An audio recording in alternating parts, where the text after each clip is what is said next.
hallowed by men, that we may. Our Father who art in heaven, that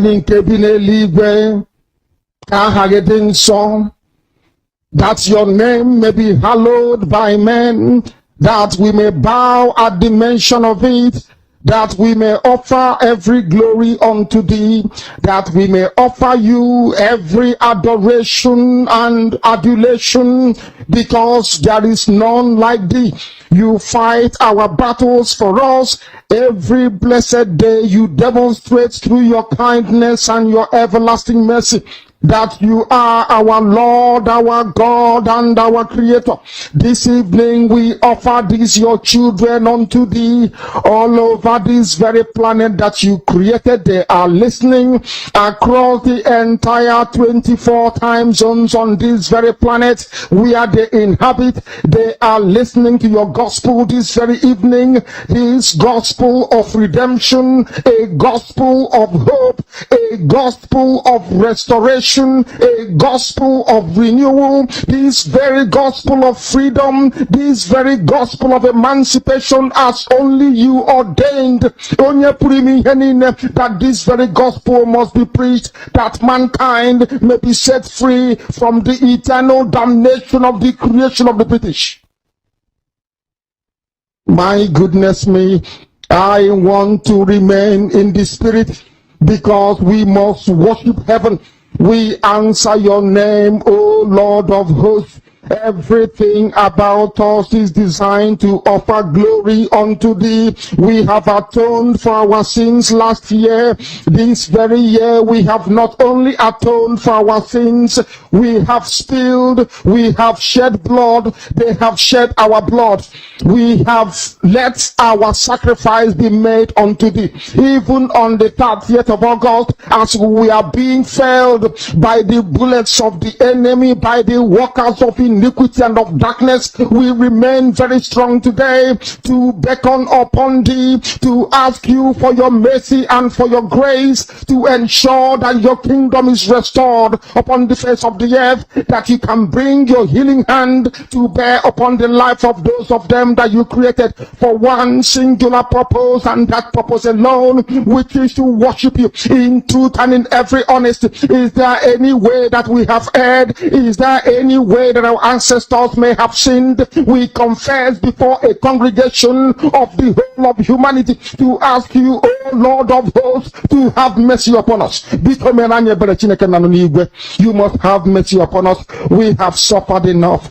We have been subjugated enough. We have been tortured enough. We have been imprisoned enough. We did not do these people anything. Our only crime is to answer your name. Our only crime is to be born your children. Our only crime is to excel at everything that we place our hands into.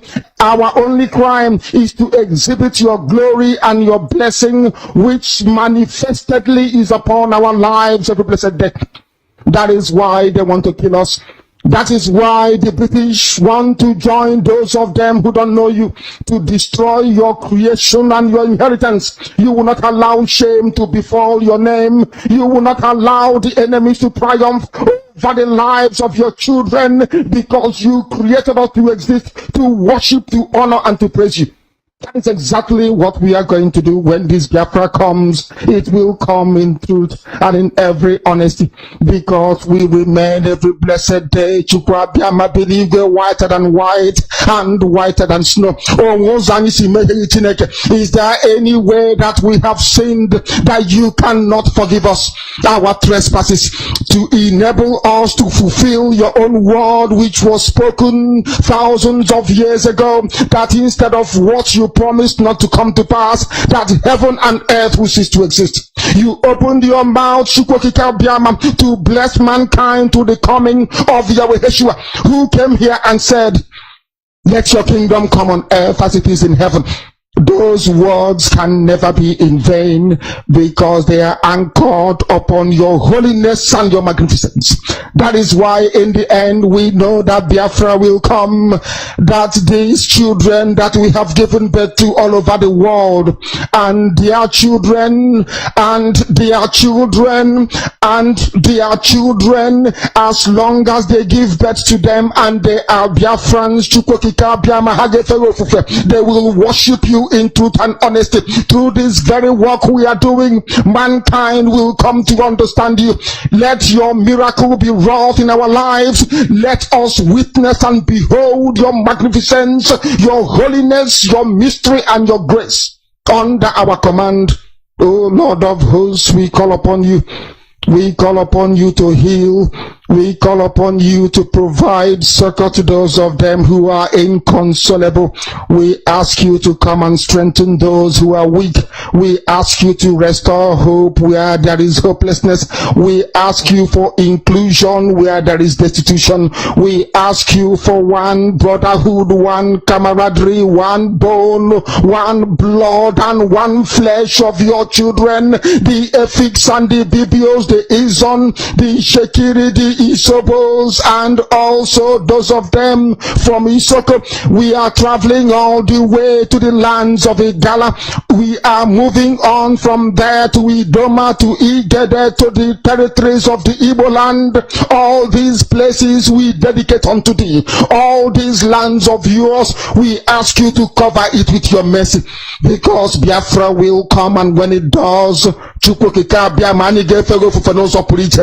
will dance on the streets. I'm telling you, by the time that we are done, humanity will think that we are mad, we are drunk in your glory, and rightfully so, because your kingdom will come to rest upon this very earth. That very kingdom is the unadulterated, non-negotiable sovereignty of the Republic of Biafra, that your will may be fulfilled in our time.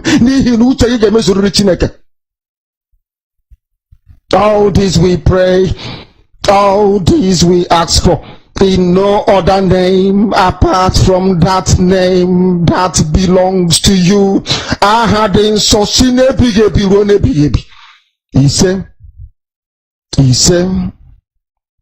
He said, our Father who art in heaven,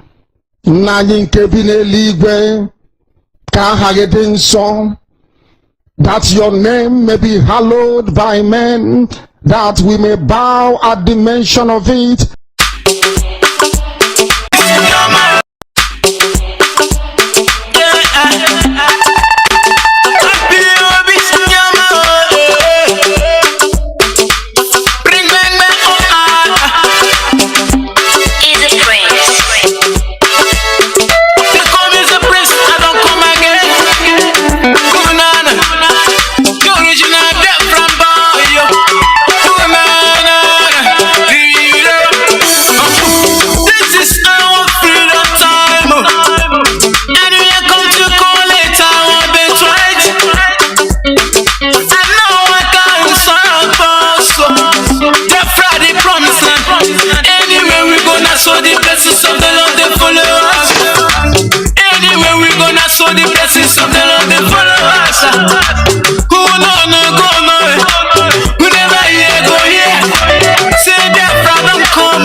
type of nepotism and retrogressive. We are going to go type of nepotism and retrogressive governance that the likes the world has never seen before, and now it is happening before our eyes. It's happening before you. I warned you, if you do not give me guns and bullets in 2015, that the Janjaweed will come, and they have come. They have gone to Abia State. They have gone to Abia State University in Mutulu. They have kidnapped some students. And I want to make it very clear this morning that those that kidnap the students are not Fulani terrorists, not the bandits that we are all accustomed to. They were kidnapped by Fulani soldiers and Fulani police people. Near Lokpa, that is where they are. That is where they are keeping these people inside Lokpa military barracks. I blame Ochus or Carlo. People must announce this very clearly this morning. The kidnap of these students, I am laying it squarely on the doorstep of Ochus or Carlo. Ochus or Carlo, that is Ochus or Carlo, that friend, and should I say boyfriend to Fulani men. That Ochus or Carlo is the person responsible for what is happening. He is the one that gave land to Fulani terrorists in Lokpa. He is the one that made sure they established a military barracks to guard terrorists who are in Lokpa. They are the ones that kidnapped our people. And I'm making it very clear now to ESN all over Biafra land that we are going to comb all the forests surrounding Abia State University. We are going to comb it. And because I am insisting, I know our intel is telling us that those they kidnapped yesterday, they are holding them in military barracks near Lokpa. That is where they are. That Fulani terrorist camp along the expressway after Munochi, if you're heading to Enugu, that is where they are. That is where they are holding them. That is where all the males will have their penises cut off to be sent to China as a delicacy, maybe wonton soup with penis in it. That is where they are holding our women that are going to marry off to Boko Haram terrorists and ISIS in West Africa. That is where those students are being kept. People that kidnapped them, I don't want Nigerian newspapers, all those zoological republic journalists to be writing junk. I am telling you categorically this morning, it was not the Fulani terrorists that carried out this attack, because there are no Fulani terrorists in Biafra land. We have neutralized them. There is no longer Mietiala terrorizing people. Those who are doing this now are Fulani people in army and police uniforms, and that is why we must stop them. That is why we must recognize, starting from this morning, that the army and the police are our enemies. The Fulani people in Nigerian army, the Fulani people in Nigerian police, they are the ones abducting, killing our people, and we must confront them. That is why everything that Hope Uzodinma is doing, that Sadikin Fulani in Imo State, must be checkmated. That is why anywhere we see them, we must confront them. If you do not confront them, you give them time to go kidnapping students, as they have done yesterday with APSU students. We must be very, very vigilant. We must be very, very careful. The time has come for us to exert our independence in the zoo. The time has come for us to say to our enemies, we cannot be cowed. The time has come for us to let the Fulani Caliphate, the Janjaweed Caliphate, understand that Biafra land cannot be taken over. Those doing the kidnappings, those doing the armed robberies now that we have in our... And that is why it did not come to me as a surprise, nor were kidnapped. Never as a shock to me. That is the consequence of very poor, weak leadership. Those that you call your governors, this is what they have brought to our land. Instead of them to rise up to support Eastern Security Network, they went about trying to float all this mushroom, ineffective, toothless, whatever vigilante that they have around them, to allow the Fulanis to come in to kidnap. These are Fulani people in the Nigerian army and the Nigerian police. These are not your typical Fulani Janjaweed from Mali or from Niger Republic. It is the work of the Nigerian army. Their barracks is very close to Lokpa. They are the ones providing them cover. That is the terrorist headquarters you have in our land. The settlement, the Fulani settlement in Lokpa, is the place that Ojus Okalu gave to his Fulani boyfriends to go and house their terrorists in our land. I am holding Ojus Okalu responsible for what is that. If any of them should die, Ojus Okalu will bear the consequences of it. And I'm directing the entire command structure of Eastern Security Network to ensure that no vehicle will leave our land through Enugu Igbocha Expressway, that they are not going to go anywhere. I am asking them this morning to go into into the bushes and into the forest surrounding Abia State University in Uturu to make sure that those people are rescued. It is a director, it is a command to the entire Eastern Security Network architecture on the ground in Biafra land to make sure that these students are found and found immediately. And we are going to go into Lopa to go and search the place. That is where they're holding them. They are holding them in the military barracks inside Lopa. If they do anything to them, we are also going to excavate the land. We are going to use detection equipment. Anywhere the soil is disturbed, we know that they have buried them in there. We are going to mount a very rigorous, consistent, and round-the-clock vigilance around Lopa. That is where these things are happening from. And our people must understand this. Those involved now in kidnapping, those involved now in extortion, those involved in armed robbery are Fulani people in army uniforms. They are Fulani people in police uniforms. That is why we must not allow the police to leave their barracks anymore. Sorry, to leave their, of course, it's their barracks, their stations. We must not allow the army to leave their barracks anymore without engaging them. These are the criminals. If you allow the army to move about freely, if you allow the police to move about freely in Biafra land, they will kill, they will pillage, they will kidnap, they will rape, and they will slaughter our people. I am praying for the safe return of these very students abducted from APSI. We are praying for their safe return. We are not just going to lament, as so some people answering Ohanes and their throne and Yoshi are doing. We are going to find them, or else there will be no movement of any vehicle in and around that very area. There will be no vehicle coming into Okigwem. There will be no vehicle leaving Okigwem. There will be none coming into Isuguato. There will be none leaving. There will be none coming into Lopa. There will be none leaving until we find these students, and immediately we must find them. And for these students that were kidnapped and their parents, we warned you before that Nigeria is a death trap. Nigeria will kill all of you before you realize, because some of you are very, very irredeemably stupid and foolish. You do not understand. You cannot read the handwriting on the wall. Why do you think they put idiots like Hopus in power? Why do you think that you have all these weaklings called governors in your area, handpicked by Fulani Caliphate to do their bidding for them? We are not going to allow this nonsense to stand. If they want peace along that very axis of Okigwe, Isiguato and Lopa, they must release these students, and those holding them are camped in the Fulani Ruga camp given to the Janjaweed by Ojus Okalo. Ojus Okalo is the person to be blamed for the kidnap of these students, and he will be held responsible for it as well. We are not going to forgive anybody for this. Not now, not tomorrow, not ever.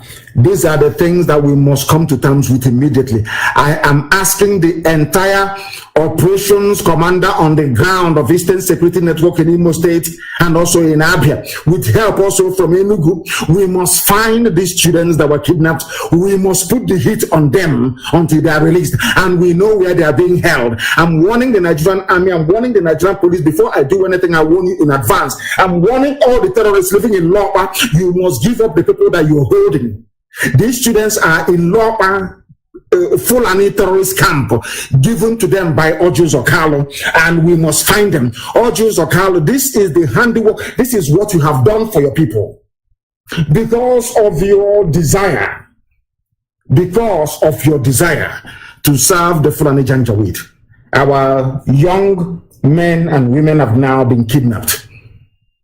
Students of Abia State University, we must make sure that they are released immediately, because we are living in a zoo, in a jungle, a place worse than a zoo. That is why people are dying and they are suffering. And I want you to understand the mindset of those that you call your leaders in the zoo. I want everybody to listen very, very attentively to what I have to say regarding that midget El Rufai in Kaduna. Do you know what that idiot said? He said, we are ready to lose some people. In other words, we are ready to kill some students. We are ready to kill some Nigerian students because we wanted to bombard bandits where they are. It doesn't matter. In every other part of the world, the USA came all the way from America to come to Boko Haram held territory in the north to release US hostages without even killing the terrorists. These idiots, these midgets, these are the fools they call intellectuals. These are the idiots in Africa that inhabit Africa that people refer to as educated people. He doesn't mind killing other people's children in order to prove a point. That is what he's saying. It was carried in the Zoo, one of the Zoo newspapers. Kaduna State Governor Nasser El-Rufai on Thursday said, when 29 students of the Federal College of Forestry and Mechanization Africa in Kaduna were abducted, the plan was to attack and kill the bandits, even if it means killing some students. Even if it means that some students will die in the process. Can you imagine? This is the mindset of Fulani Janjaweed, Islamic extremism gone crazy. These are the idiots you call leaders in Nigeria. These are the idiots that you refer to as your governors. Look at the way they are thinking. Look at the way they are reasoning. Are these the type of people you want to be in the same country with? He was not concerned about the lives of the innocent students abducted from this College of Forestry in Kaduna. He wanted to prove a point. We are going to bomb the only country in the world where the Air Force is busy bombarding their own citizens. Nowhere else in the world will an aircraft take off in the same country to bomb citizens in that country and want you to go and do your research. These are the type of animals you have as political leaders. These are the type, maybe when it goes old, you begin to reason like Obasanjo. These are the fools that don't even understand what civil society is all about. They don't understand what governance is all about. They do not even have any appreciation of what a democratic discourse entails. They have no idea. All they are concerned about, all they are busy doing every day is how do we kill people? How do we get them to be afraid of us that we may continue to loot in perpetuity? He doesn't care if these other people's children are dead. A sitting governor in a state. And that is what that's what they're going to do around us. They will say, oh, they were kidnapped by bandits. Let us go and bomb them. They'll start raining bombs in and around Okigwe, in and around the Sikwato and Lopa and Umunuchi. We are not going to have that. We are saying, I'm telling you this morning, that the people that kidnapped our students yesterday are Nigerian army and Nigerian police. They are the people that did it.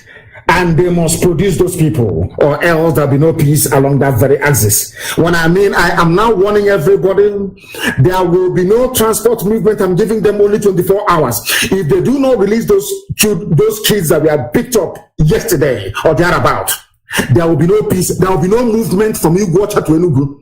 There will be no vehicle that will travel from Iguacha to Enugu. No vehicle will crisscross from Isukwato or from Okigwe to Owerri. There will be none until we find them. Because if we allow movement of vehicles, they will smuggle these people out of our land. They will smuggle them out of our land. And maybe by this time, in the next 3 weeks or thereabout, their private parts will be in a one-ton soup somewhere in Shanghai. And we don't want that to happen. This is the price you pay for having idiots in power. This is the price you pay for allowing Abba Kyari to impose hope on you people. This is the price you pay for supporting idiots and felony slaves like Hodges or Carl. This is the price you pay for having quislings, weak idiots like OKC also in power. This is the price you pay for a failed leadership. That is why your children have been taken. And I'm warning every felony person in the army and in the police in Biafra land, especially in and around Lopa, those of you responsible for the kidnap of these children yesterday, you must release them. Or else there will be no peace. You must release them. And I want Kadira Ahmed, I want all these people, idiots writing for Daily Trust, I want the whole world to understand. I want the US ambassador to understand. I want the UK High Commissioner to understand. I want the EU ambassador to Nigeria to understand. I want every observer to understand this very, very clearly. Those in AU, those in ECOWAS to understand this very carefully.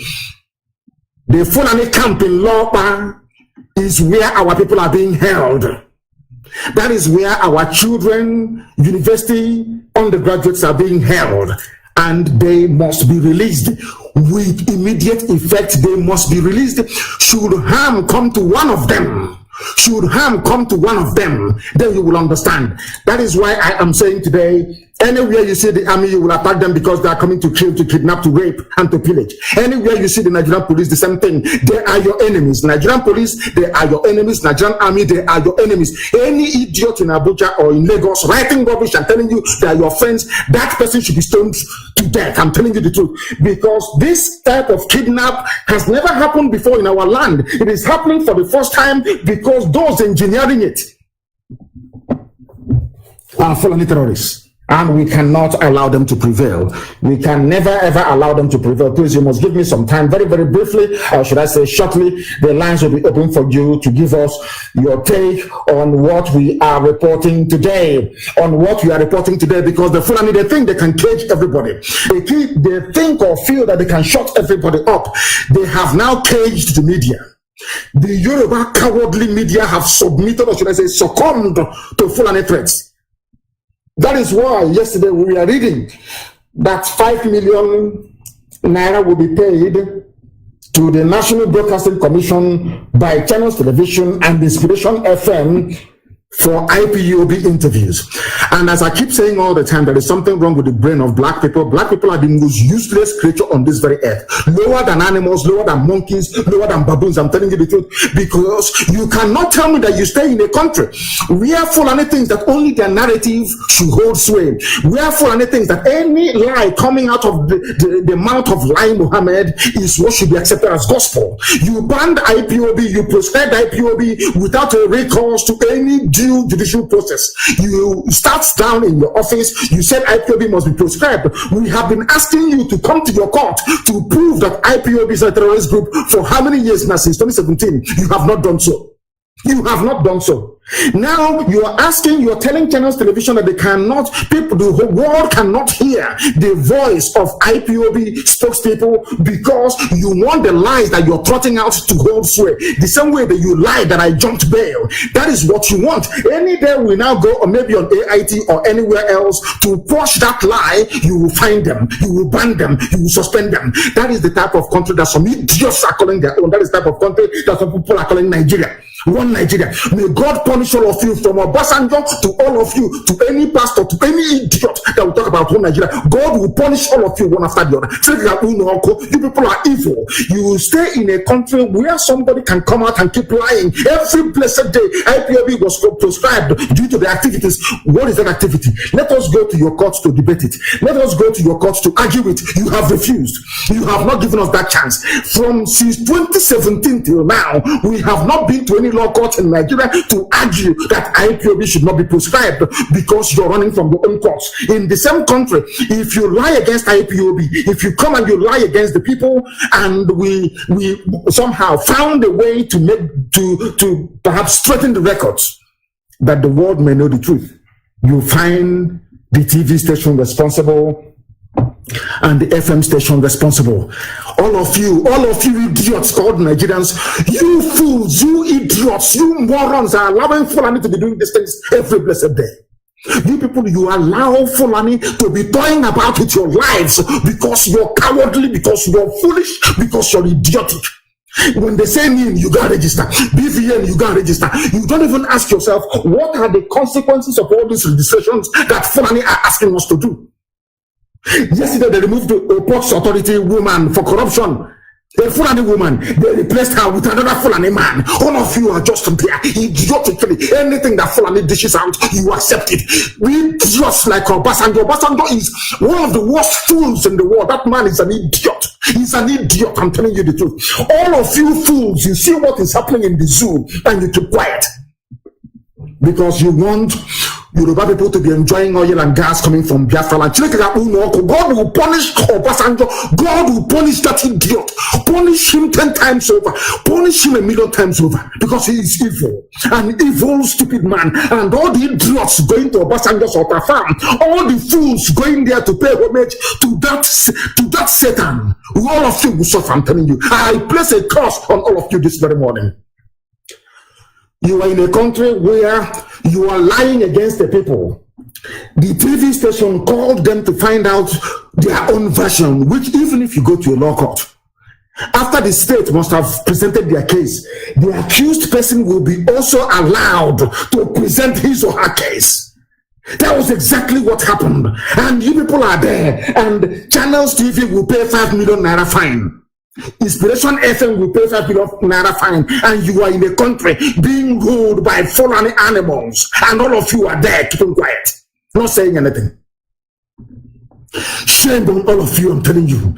All of you idiots that call yourselves Nigerians, all of you monkeys. Sometimes I don't even know why God ever bothered to create black people. I have no idea. You people are idiotic beyond redemption. Black people are fools, I'm telling you.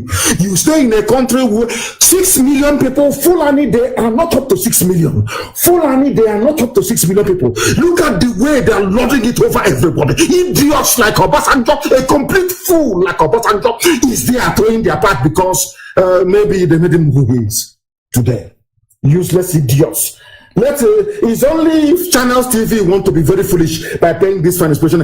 What they need to do is that every journalist in Nigeria, every media house, if they insist that Channels must pay this very fine, they should all shut up shop. All of them should go on strike in the zoo to teach Fulani a lesson.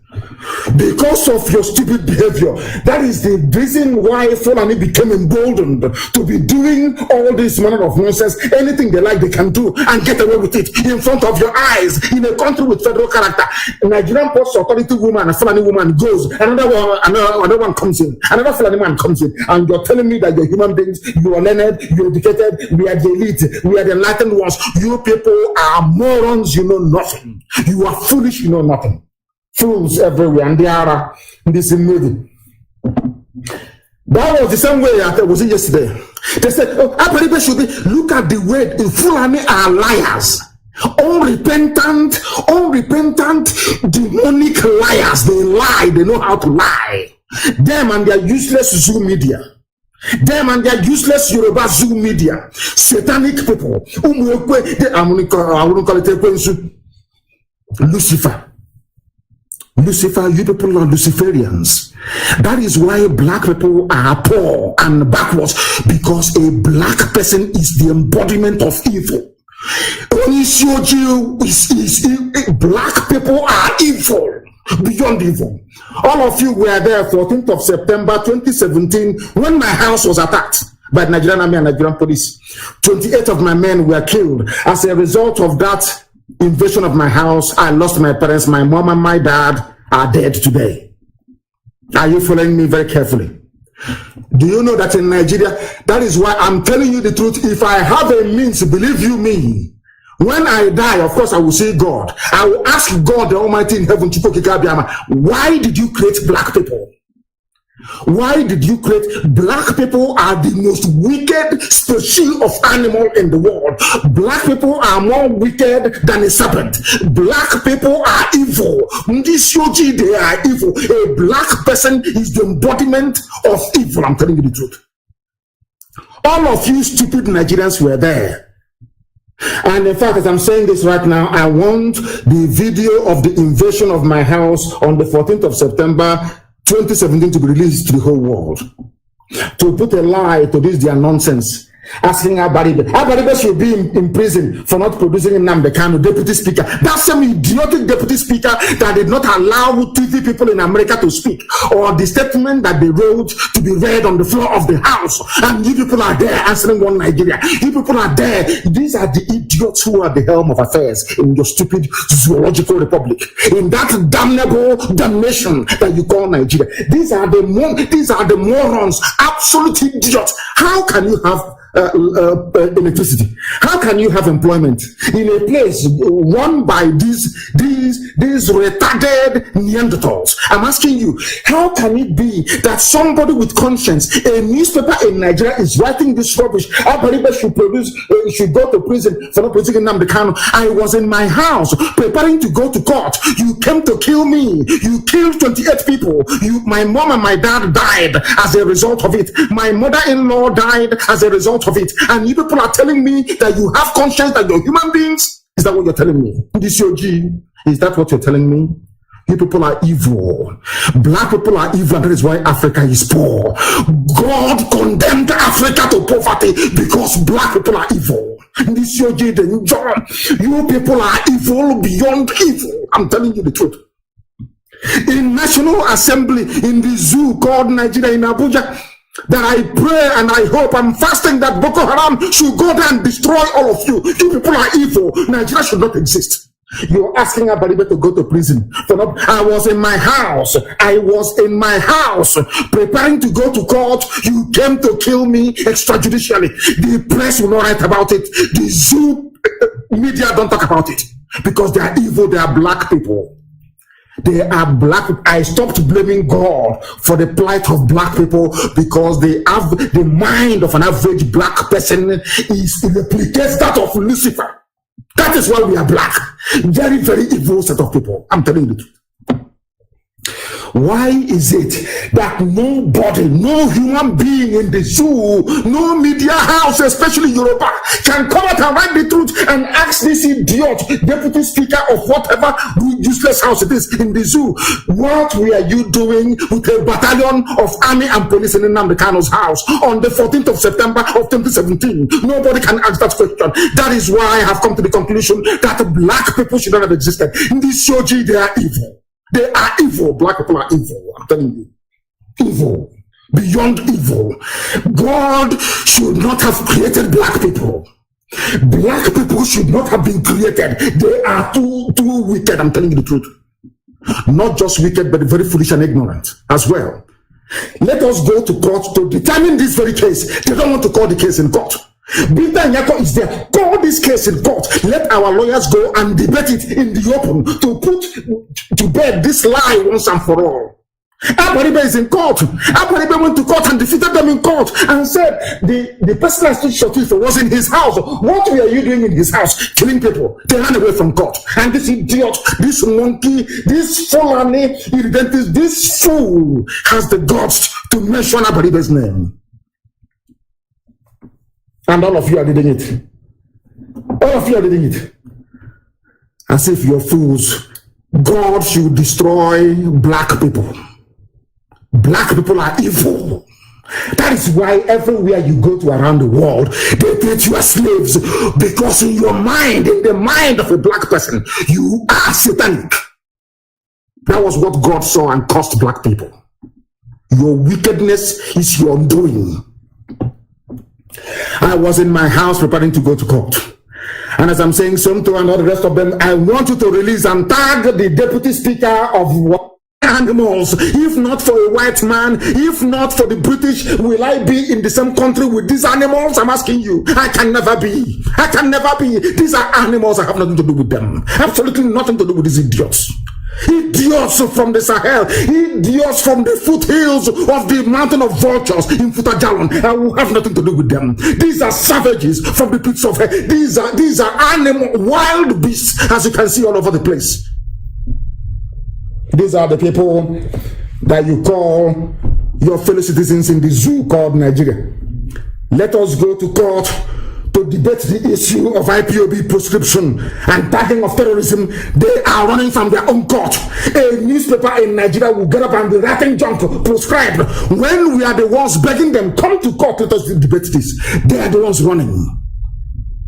Abaribe went to court and defeated them in court. Yet the idiot is opening his stupid, stinking, full animal mouth to be talking rubbish in Abuja, and papers are carrying it.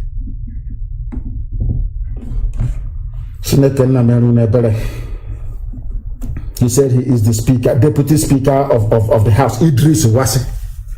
If not for Queen Elizabeth and Britain, will I know who you are?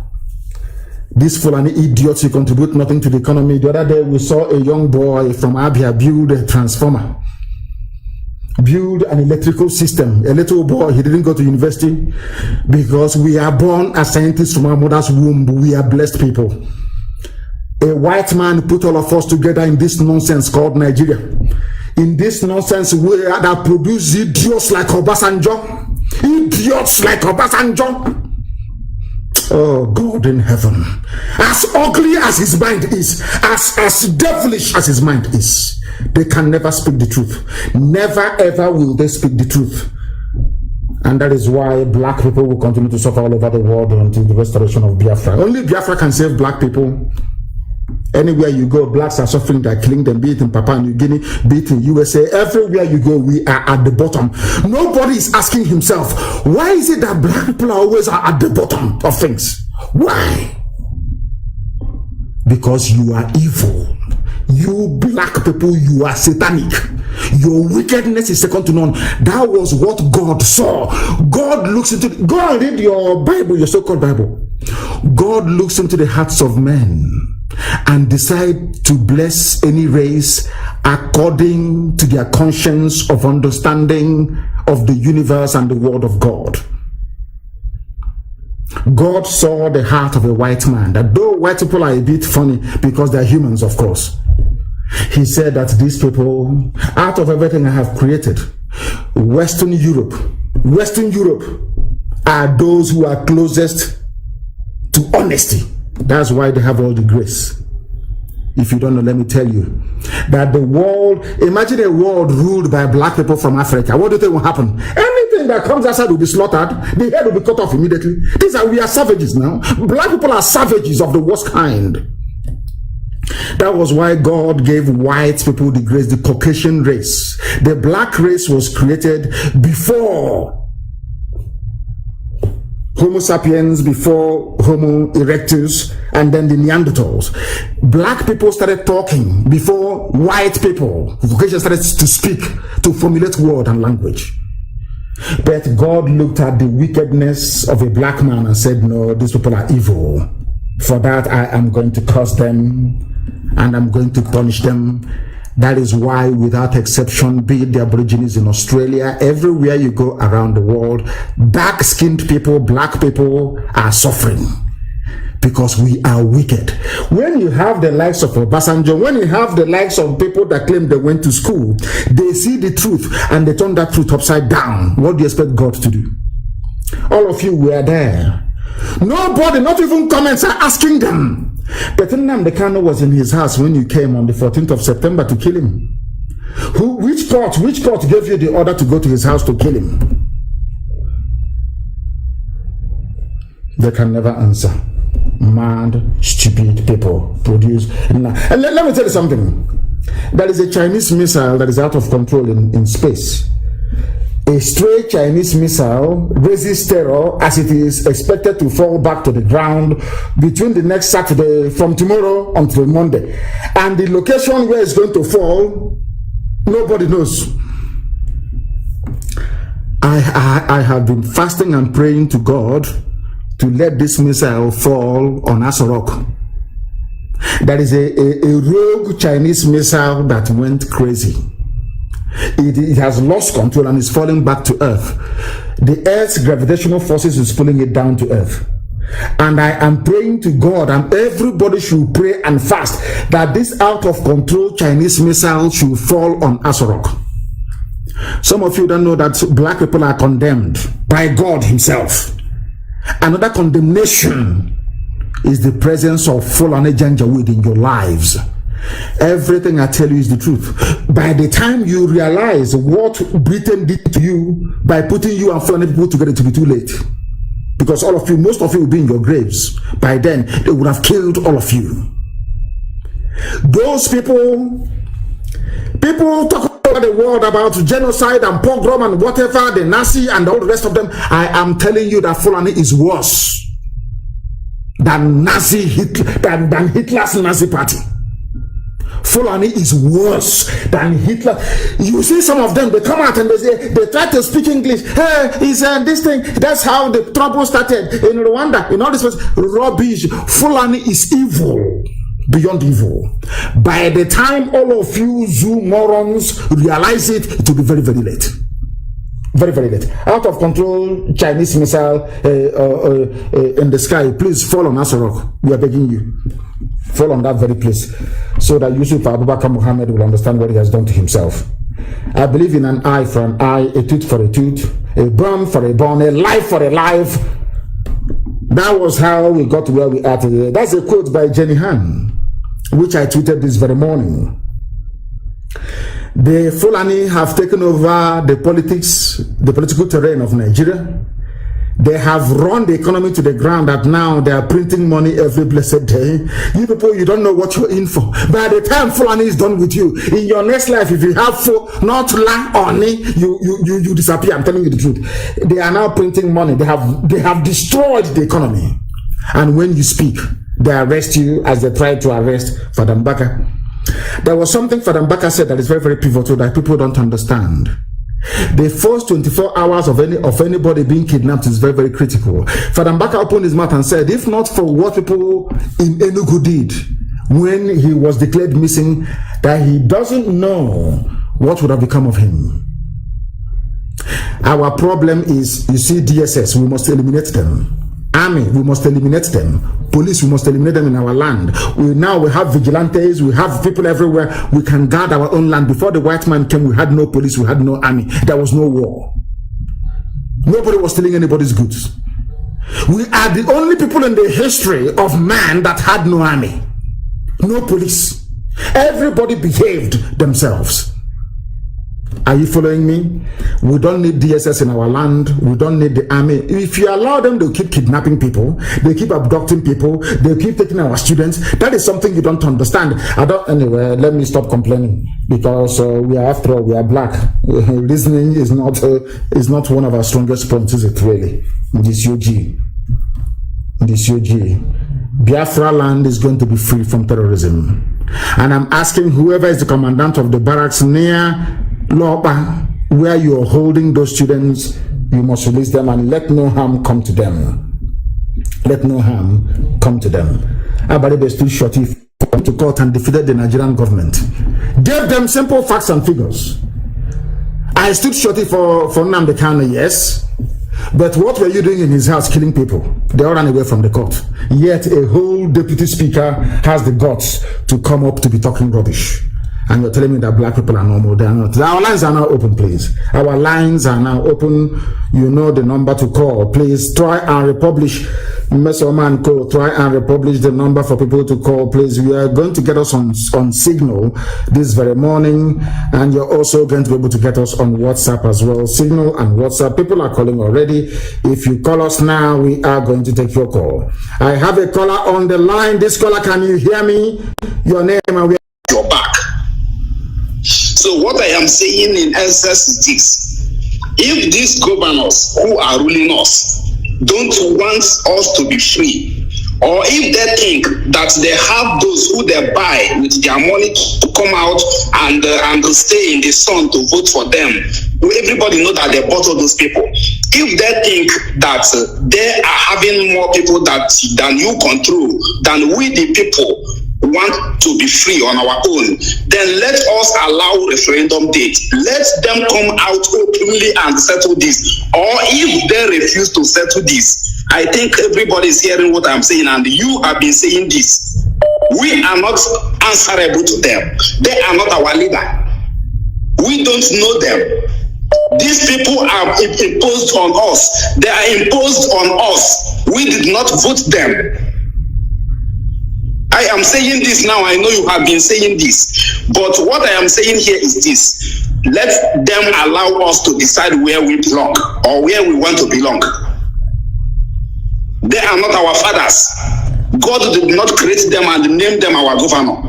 It was Funanis. It is their plan to keep us down, keep us bringing our goods from Lagos to Anambra, from Lagos to Enugu. Somebody who imports container from Germany here will rescue it only in Lagos. Thank you, sir. Mazi Nnamdi Kanu. Thank you, my dear brother. And everything you have said has been taken on board and will be acted upon as quickly as possible. I have a caller on the line. This caller, can you hear me? The caller on the line, can you hear me? Hello, Mazi. Good morning. Good morning to you, please. Your name and where you're calling from? My name is Samuel Walker. I'm calling from Germany. From Germany again. Please go ahead. We are listening. The world is listening to you. Go ahead. Yes, Mazi, because please, I don't know how it is. We are going to, I think Biafran land, ESN need to come to the border the time is getting, these people are disturbing and they bringing the weed into our land and they be killing us. This border, see how we need to be bombing that their trailers, that anything they come to Biafran land, we need to destroy it. So please, I don't know how it is. It's taking a long time. I know you are trying everything and do everything possible, but by now, I think we are going to secure our borders. It's getting too late. What you're saying is correct, and we are doing everything we can to make that possible. And we are also speaking to our partners, I'm not going to name the place, to make sure that our borders are tightened up. And I must be very frank, you know me, I'm a very frank person. I like what our Yoruba brothers and sisters have been doing so far, but they are not moving fast enough. They are not moving fast enough. I believe that any day our people, our brethren, our brothers and sisters in the Oduduwa Republic agitation movement begin to do 10% of what we are doing right now, the zoo is gone.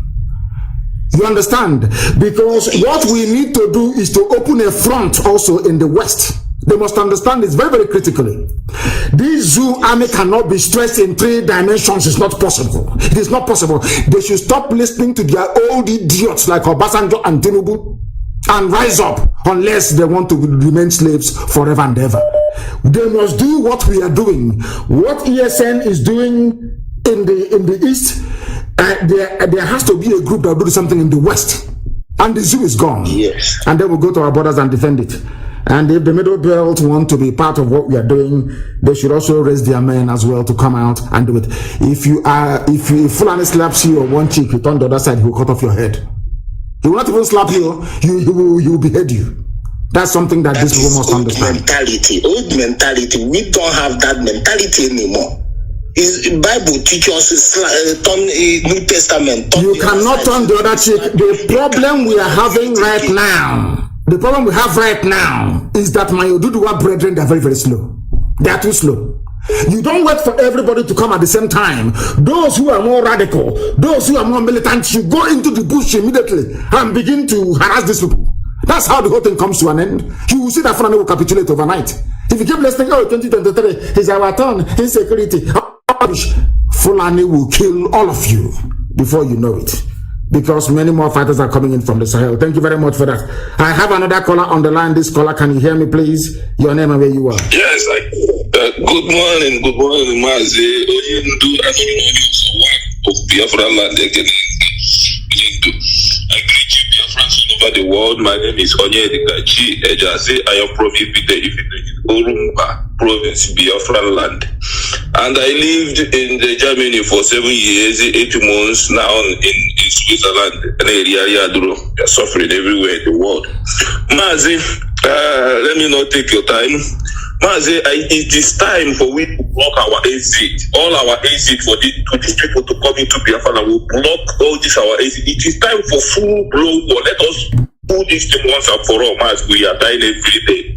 The more time we are wasting, more time these people are planning, bringing new strategies. Mazi, we have men are ready to burn this wood now, Mazi. If we apply for complete remote, we can't have these people sucking our oil and use the same our money for our oil to fight us in our land. Mazi, Biko, may God bless you, Mazi. And bless you too. Thank you very much. We are going to do all we can to stop it. You know that Obama's advisor is the lead consultant for Fulani Caliphate in Washington, D.C. His name is David Axelrod. He used to work for Obama.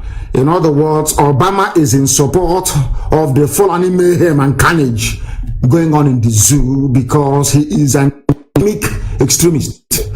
Obama is an Islamic extremist. If not, he would not have allowed David Axelrod, his trusted close advisor, to be taking money that belongs to the people of the zoo to be lobbying for the Fulani Caliphate in Washington, D.C. People must understand this very, very carefully. Thank you very much, my dear brother, for your call. I have another caller on the line. This caller, can you hear me? Your name and where you're calling from, please? Hello. My name is Ebon. I am Yoruba. Yes, go ahead, please. Okay. And where are you calling from? You are Yoruba, but where are you calling from? You from Europe. From Europe, go ahead, please. Is that what you mean? Yeah. Where are you calling from? Where you are calling from? Where are you phoning us from? You're in Europe, is that correct? Yes. Go ahead, please. But I'm Yoruba. You're Yoruba, thank you. Go ahead. Okay. I have been trying to reach you. I listened to your last, which was 2 days ago, I think it was. I listened to your last lecture online. Yes. And you were able, or a couple of days ago, you were able to trace the origin of the evils. Yes. And I actually expected you to be able to trace the origin of the Fulanis. The Fulanis are from the Middle East. They are the children of Edom. They've been being supported by Saudi Arabia. It's not because they have money they are giving them. Yes. I was enlightened by this by an Ethiopian woman. You know the Ethiopians. Yes. I always look at them that they are proud. They don't want to be called Africans. And in my foolishness, I was like saying maybe they have Arab root, and she corrected me. She was the one that put it in my mind to start with my research. Yes. She told me that it was an insult to her for me to say she has Arab roots. Arabs are the children of Edomites, not all of them. It was the Edomites that brought together. Even if you read Psalm chapter 60 and Psalm chapter 83, it is there. The enemies of the Jews, the enemies of the Israelites. You look at Islam, go and look at the origin of Islam. You will know that it was the Edomites that combined all the gods, all the moon gods of the Middle East, about 350 of them, and gave it one name. If you go online, Sam Shamoun, he did a thorough explanation referring to Muslim books. Sam Shamoun, Islam is Baal worship. So the Fulanis are not Africans. They are not originally from Fulagano. They are from the Middle East. They are the children of Edom. Now, I went on archive.org. I looked into the books there, and unfortunately, many of the books I should have downloaded, online books, you don't find them anymore, because anywhere they are, any torturing people in their country, they cover up. They don't want the thing to go out. The thing they are doing with us now with our constitution, that nobody else is allowed to own gun, only the federal government. Now they are distributing to terrorists. I don't believe we have a government. I believe we are being ruled from Saudi Arabia. They are bringing in terrorists, and Saudi Arabia is the one that wants to Islamize us. Saudi Arabia is always behind terrorism. Not only Saudi Arabia, anyways. You have other places too. So if you would be able to tell the people about the Fulanis, they are not Africans. They are from the Middle East. They are the children of Edom. There is a book still online. I hope they won't take it off now that I mentioned it. Who is Edom? Who is Esau? Edom, written by Andrew Weissman. You will know who they are. Their mission in life is to eradicate Christianity and to destroy the Jews. That is their mission in life, because they are still whining about the firstborn right. They want to eradicate the Jews and destroy Christianity and bring in one world religion, which is going to be Luciferianism. Islam is Luciferianism. This is what their mission is. They want to take off Jesus and replace him by Muhammad, take off the Bible and replace it by the Kanzaragba, what they now call Quran. It is Kanzaragba, book of incantations. You will still find some incantations in the book. Okay? And they want to replace Yahweh with Allah. Allah is the moon idol. Go look at it. Sam Shamun. Islam is Baal worship. Thank you very much, my brother. And thank you for your enlightenment. As you were talking, I was listening to you because I have the capacity and capability to multitask. As you were speaking very eloquently and eruditely, I was also busy trying to research some of the things that you were saying, and I can confirm categorically that some of the assertions you have brought up this very morning can be corroborated, of course, with scholarly works done by people that I have been able to look at. They have two origins, as with most people. They settled in Senegal. They are not indigenous to Africa. You are absolutely correct, 100% correct.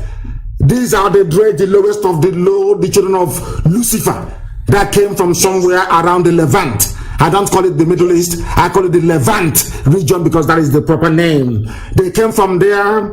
I don't know what they were running from or what was pursuing them, but they find solace at the foothills of the Futajalon where the vultures were gathered. And today they are behaving like vultures, and we must get rid of them. Thank you very much for calling us this very morning. I thank you for your call.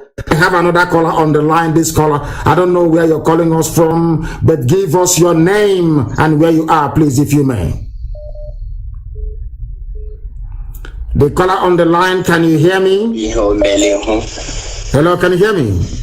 I can hear you loud and clear.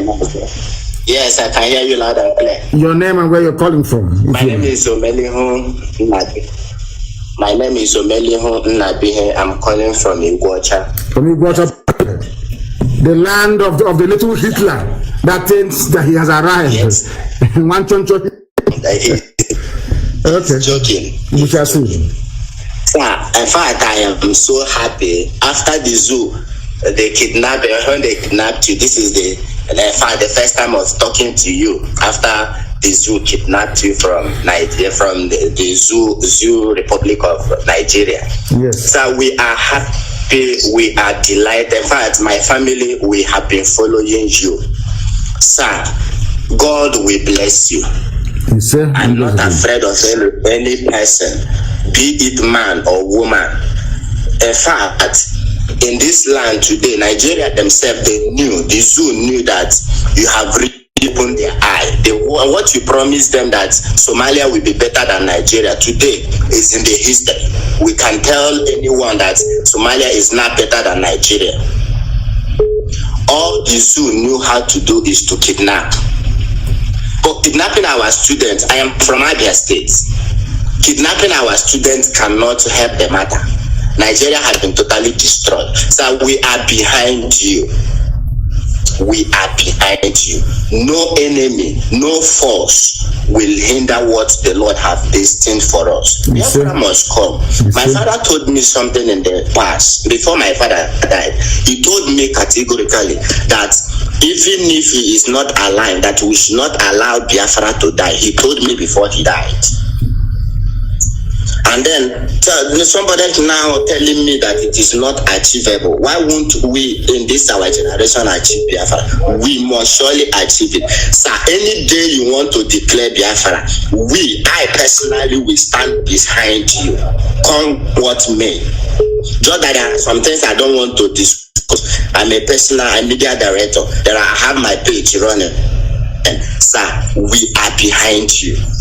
Thank you. Are behind you, and there is no going back. At all. We must achieve this is what God. Biafra is older than Nigeria. We must achieve it. Older than Britain. Biafra is older than Britain itself. It's a land of the ancients. In fact, they are tired. They are tired. They can do nothing. They cannot hinder our country. Our country has been a disease, so we must have it. It's our land. Fulani, for this gender, they cannot come and take our land. It's not possible. I cannot allow. In fact, the last time, if not for security, the last time I went home, these people came to my village. In fact, I sent some of the picture on WhatsApp the other time. Jordan, you did not follow it up. They came to our village. We know what we did to them. I may not disclose it on air, but we treated them well. We caught them in the middle of the night, around 11, 12 in the midnight. Our youth, I asked them to come out. Boys came out with their arms. And then we entered into the forest and fished them out. Even before all this Eastern Security Network, around the end of last year, we did all those things. They cannot come to my village. I'm from Bose. They cannot come and go free. We don't tolerate nonsense. We don't. So we caught them, we treated them well. And then if others can hear what we did to them, those people cannot come. I assure you. So, sir, we are with you. Thank you. No second. Thank you very, very much. Thank you very, very much. Thank you for that. I have another caller on the line. I don't know if this caller can hear me, please. Your name and where you are. It's me. My name is Uwasofia Mazi. Thank you for answering my call. God bless you, Mazi. Long life. And we are with you, Mazi. 100%, sir. Sir, let me not take your time because I always call. You know, I know people that don't call. They just keep quiet. Fulani is near, it's very close to Auchi, sir. From Niger to Auchi, I don't know, it's 300 naira. Somebody called me day before yesterday. 300 naira from Niger to Auchi, 300 naira. They give the Islamists before. This time, we just colonize them, other 2 hours, all of them. Sir, please, why I call you today is that we want you to tell us. We want you to declare Biafra, sir, on her, please, because we don't want to die for that useless flag again. We don't want our people to die for that useless flag. If we are going to start the revolution now, we will raise up our, even if we don't raise up the flag first, because we killed the useless Hitler. He said if they raise up Biafra flag, there's somebody to come and tell the DSS, so that they will pay them 30,000, they will kill the person. So we will not raise the flag, sir. Sir, just let Biafra, please, so that we will close our border, all our border, so that we will know what we are fighting for. You understand? So that our people will not go and raise that useless Nigeria flag, that blood split flag. We don't want it, sir. Please, that is my own contribution. We don't want you to just tell us. We are all of us, we are Biafra, we know everything. But we want to start. But we don't want to start for one Nigeria anymore. Because you see what happened in Lekki? They keep there when they are raising the Nigeria flag. It's a useless flag. Sir, please, that is my own contribution. Please, I'm not, sir, you are my leader. So this is my own opinion. Because this governor, they will kill all of us. So they will just kill all of us. Because they are there. They are saying they are Hitler. They are the governor.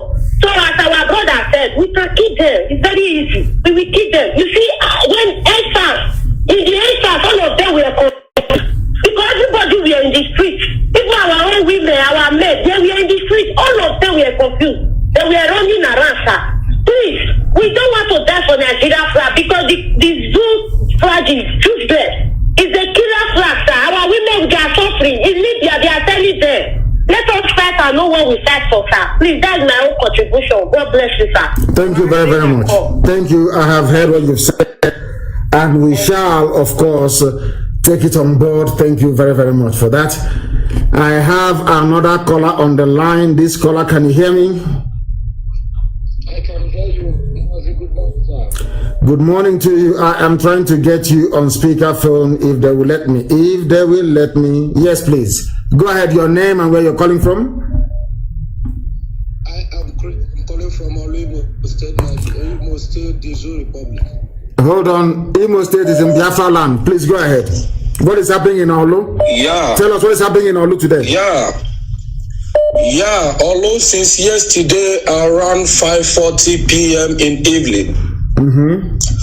We have a very big challenge. It started in the morning. The zoo soldiers are patrolling from morning with their armored tankers, disturbing people's business, shooting guns everywhere without any notice. This is Nigerian army in Olu shooting at people, patrolling. No, all the Fulefus will not hear or see it. All the Fulefus all over the world, they will not hear it. I want the British High Commissioner to understand it. I want the US ambassador to understand this. What they're doing in Olu. Please go ahead. They are shooting guns right from the building materials in Olu. Then drop one tanker there, one armored tanker there in Banana Junction. Then drop What is happening to your line? Oh dear me. They are shooting at people.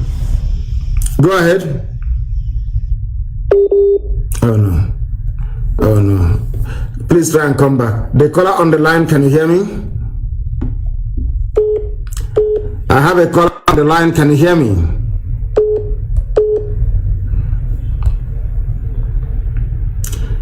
The caller on the line, can you hear me? There is this caller on signal. I don't know what I'm not saying anything from the UK ending 2808. Can you hear me? No, they cannot hear me. The calls are plentiful. Very, very, it's just too much. The caller on the line, can you hear me? Yes, I can hear you. Your name, please turn down your system. If I hear my voice again, then I will cut you off. Your name and where you are, please. My name is Nnamdi, and actually I'm calling from India. From India, please go ahead. Yeah, there was a day you were making a broadcast concerning about the Muslim people, but most people don't know about the Muslim people and the things they have already invented in this life. Sorry? Hello, sir. Yeah, what did you say? I said there was a day you were making a broadcast concerning about the Islam. Yeah, you've mentioned about the algebra and the ice cream. Yes, of course, Islam, yes. Yes. I just want to also let some people to know that the invention of helicopter was the diagram was first of all found in Egypt. I agree with you. Yeah.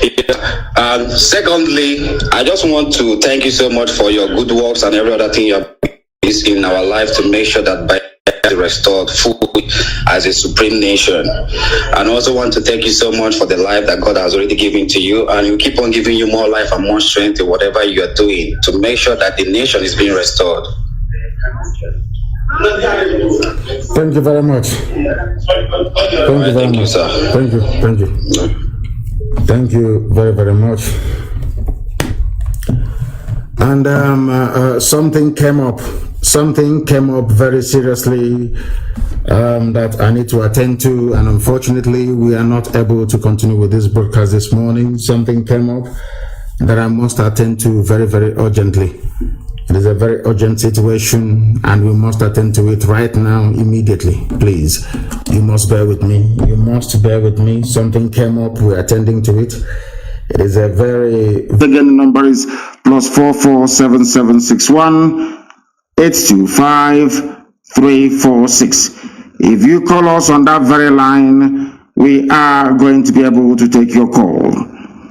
It is very, very important that you try and call us this very morning to air your views and opinions, and of course to ask very serious questions, because before I came on air, I came across a very, of course, distasteful and idiotic publication as usual, and normally I wouldn't respond to idiots, but I want to use this opportunity this very morning to respond to, should I say, to the very foolish publication by Vanguard newspaper. I would have thought that by now they would have learned their lessons, but of course not. It is the Zoological Republic. They are doing all they can to try to suppress this very glorious, noble effort we are making to restore the kingdom of heaven upon the face of this very earth. Because this has been making the rounds, I think, since I think yesterday or 2 days ago. A very idiotic and, should I say, I wouldn't call it malicious because it has no significant effect upon what we are doing. A very hopeless attempt by DSS to try to change that which is right into what is wrong. The only reason why I am mentioning this today is because Vanguard newspaper had the temerity to publish it. It is called Change of IPOB's Registration Status. The headline reads, Change of IPOB's Registration Status vindicates our opposition group. And they are telling our people to disassociate themselves from IPOB, which is laughable, of course. This is These are people working for APC, working for the Zoological Republic, a non-existent group. I don't know how the zoo can take lying and deception to this new inglorious level. A group that doesn't exist. We have searched and searched for those they claim are their spokespersons. They do not exist. They are called the Coalition of Southeast Professionals Network in Nigeria and Diaspora, a group created by DSS. They sent one idiot to go and do a video full of lies. And somebody even had the audacity to send such nonsense to me. And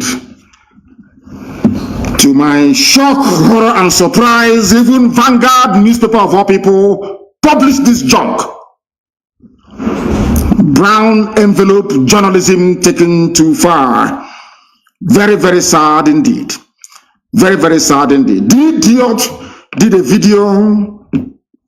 Those of them now recruited and working for MI5 in conjunction with DSS in the zoo. They came out to publish junk, or should I say to announce rubbish, that the status of IPOB was changed in the USA. That is what some idiots, all of these fools fathered by Fulani Janjaweed before, during, or after the war, or maybe their parents. They don't know who we are, that we are whiter than white and whiter than snow. That is why if you are in IPOB and you have any blemish, once you are of a suspicious disposition, the devil will go into you and you will leave IPOB. We don't sack you, you will run away from IPOB. And the one then saw very clean and neat, unblemished, untouchable. They have sought ways to try to diminish what we are doing. They have not succeeded. They have recruited AFP people. They paid money to AFP through one idiot that calls himself Tijani, that works for APC and Buratai, to be writing junk, and AFP will be publishing such rubbish because they need money. That is what they're using your money to do in the zoo, to try to deceive the world about what is actually happening in the damnable Zoological Republic. But we are aware of their tricks, and we are doing all we can to counter them at every point. The disappointing thing today is that a whole Vanguard newspaper published such junk, unverified news, brown envelope journalism. That is why Nigerians are blind. That is why the animals in the zoo cannot see properly. That is why their lives are idiotic and useless to the core, because of the brand of journalism that they practice. They think they can deceive people by lying. Here, we expose your lies and we destroy it. All of you working for the zoo, under your new Nigeria, under your constitutional or whatever force measure, all that rubbish, you know it's never ever going to work. Not today, not tomorrow, not ever. Because the Janjaweed are in control of your lives. You want to bring such nonsense to us? I have a few questions to ask Vanguard newspaper this morning. Because Vanguard newspaper published this junk, and I want to ask them a very simple question.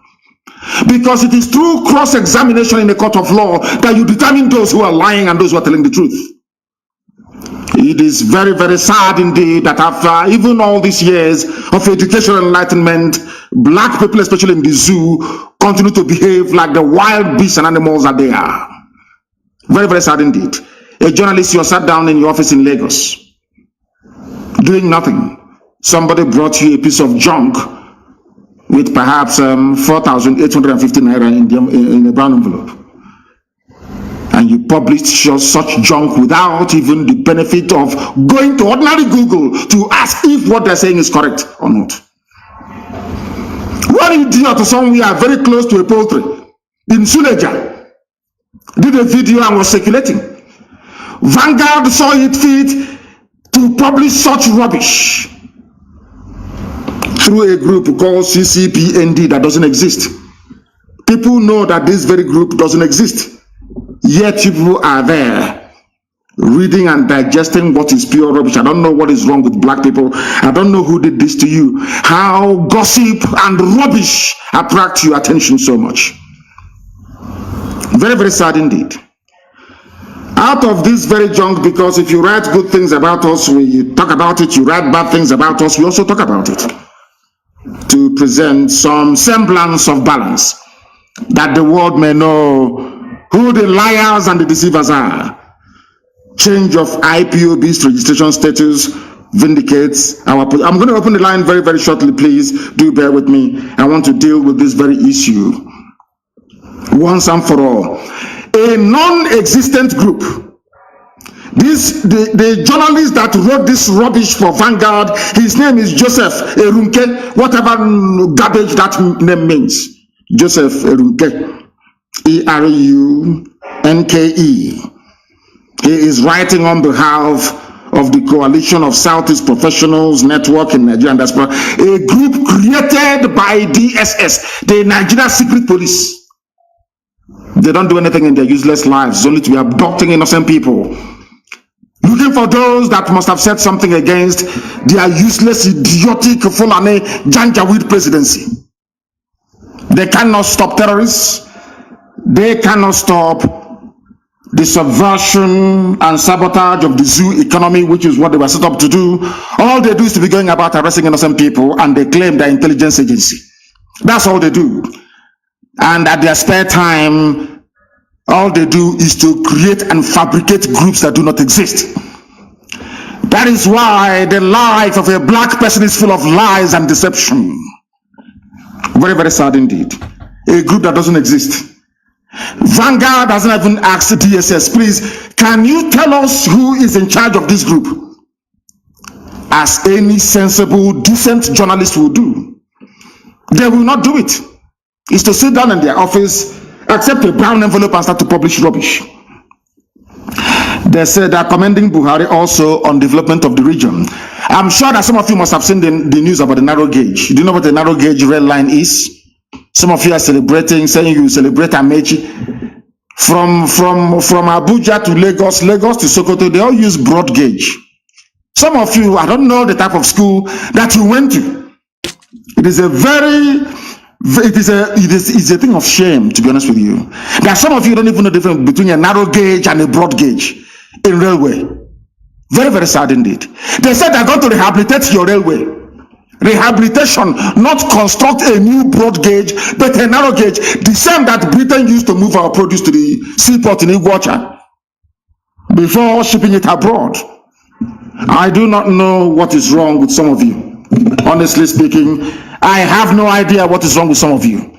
But here we are going to educate you until you become enlightened, even if we have to do it by force. This very group that doesn't exist, created by the Nigerian government to attack IPOB and to attack the entire Biafran agenda and of course my good self. They said that I changed the status of IPOB in England, that I changed it, and that I put my name and that of my wife on the registration of IPOB in the United Kingdom. Something that is a blatant lie. A blatant lie. Deception peddled by idiots working for the zoo, hoping for a new Nigeria. They are working in collaboration with those of them who are deceivers and liars, telling you about a new Nigeria. Through Biafra agitation, you get a new Nigeria. There are mad people everywhere, lunatics everywhere. This maybe. They claim that Kanu changed the documentation of IPOB as a business organization based in London and owned by himself and the wife. Vanguard could not bother to just Google Company's House, United Kingdom. Every business registration in England is registered with Company's House in Cardiff, Wales. Every business registration. A whole Vanguard newspaper could not go to type in to find out if this stupid nonsense from DSS is true or not. They couldn't do it because they know we are growing stronger. They know we are waxing all over the world. They know that ESN has come to stay. They know that our people in the diaspora, they are funding ESN. They know, understand it very well. They want to get into your heart. They know as an Igbo man, some of you are very stupid and idiotic. Once they talk about money and business, all your antennas will rise up. Without asking them, please, can you show us proof? Where is this registration you are talking about entered into? You claim it's in England. Then show us the proof. Anybody this morning can go to Companies House, UK. Go to Google, type in Companies House, UK. Search for IPOB and search for the directors of all the registered IPOB concern you have. IPOB is a community interest group. It is not a business. Nobody registered anything. Neither myself nor my wife, nobody. They said it's on the 16th of January. I challenge anybody to go. Look at how DSS, as stupid as they are, look at how they are lying like little children. Little alabajiri children who are full of lies and they are takia. They think they can deceive people. You don't know I'm alive, you cannot deceive people. You cannot. Mbappe said, oh, you cannot, you see a rat in the house cannot steal something from somebody who is awake, only if you're sleeping. You bring all this your stupid, idiotic lies and you want people to believe you. A group that doesn't exist. Nobody has ever asked the question, who is the leader of the, why don't they grant live interview? I am live and direct and the whole world is listening. A fake group. Designed by DSS and given to some of you claiming you're fighting for Biafra, some of you being deceived by MI5, some of you idiots that have only power and glory and money making at heart. You are not freedom fighters and can never be. Not today, not tomorrow, not ever. Because as a freedom fighter, you are called to serve your people. You don't arrogate that very position to yourself. All of you using Biafra to be working for MI5, using Biafra to be working for the zoo, all of you will be disgraced comprehensively and totally. I'm telling you, and you will all die a very shameful and miserable death.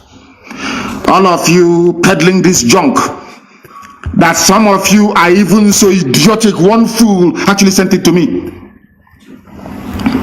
Is it true? Can't we go to Google and Google UK Companies House and go to IPOB and see those who are registered there or not, and see if the name of my wife is there or not?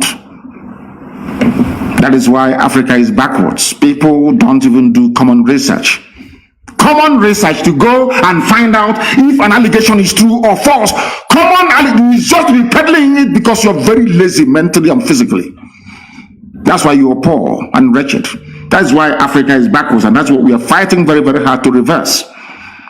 They claim that Kanu changed the documentation so that when Biafrans will hear it all over, hey, Chimo, he changed it. Unanopa, have you heard it? I will no longer contribute. All they are trying to do is to stop the funding of ESN. That's what they're looking for. If you don't, let me tell you. They know that some of you are very stupid and hopeless. Once you listen to gossip, your brain will enter into overdrive. They know how to get you. Look at how Fulani Janjaweed are playing with your brain cells. So you will stop funding IPOB. The idiot that looks like somebody who hasn't been employed since graduation are saying, I have now given up. I'm no longer going to do this. I'm now going to work with a group that is working with the Nigerian government. Can you believe such rubbish? And Vanguard newspaper had the temerity to publish such junk. They are part and parcel of the problem in the zoo. The quality, or should I say lack of decent journalists in the zoo is part of the problem bedeviling that damnable zoological republic. No wonder white people see black people as natural liars and deceivers. The whole newspaper publishing not only falsehood from a group that doesn't exist, a group that do not exist, because they were formed by DSS, given to Vanguard newspaper to publish, and they have been given money to them. You give money to a journalist in Nigeria, they'll publish anything for you. But unfortunately for them, they never knew that I would respond to this. But I will. All they're trying to do is to stop the funding. I maintain that we are whiter than white and whiter than snow. That is why Elohim is with us. That is why anything we say comes to pass. Because God Almighty in heaven can see the hearts of men.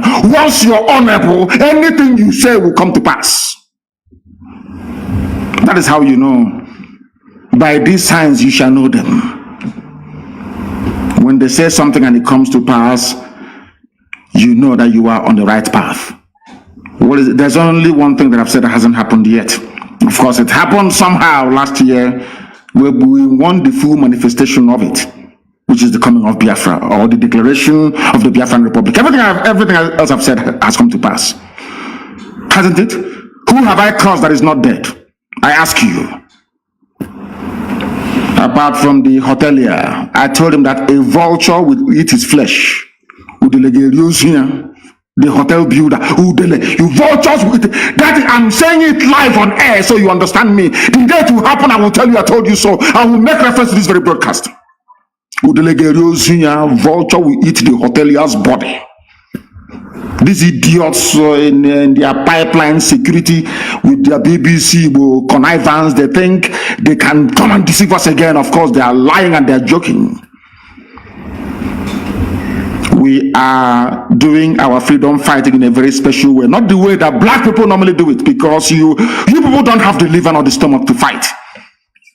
You're looking for your daily bread. Even when you have a car, you want a bigger car. That is not freedom fighting.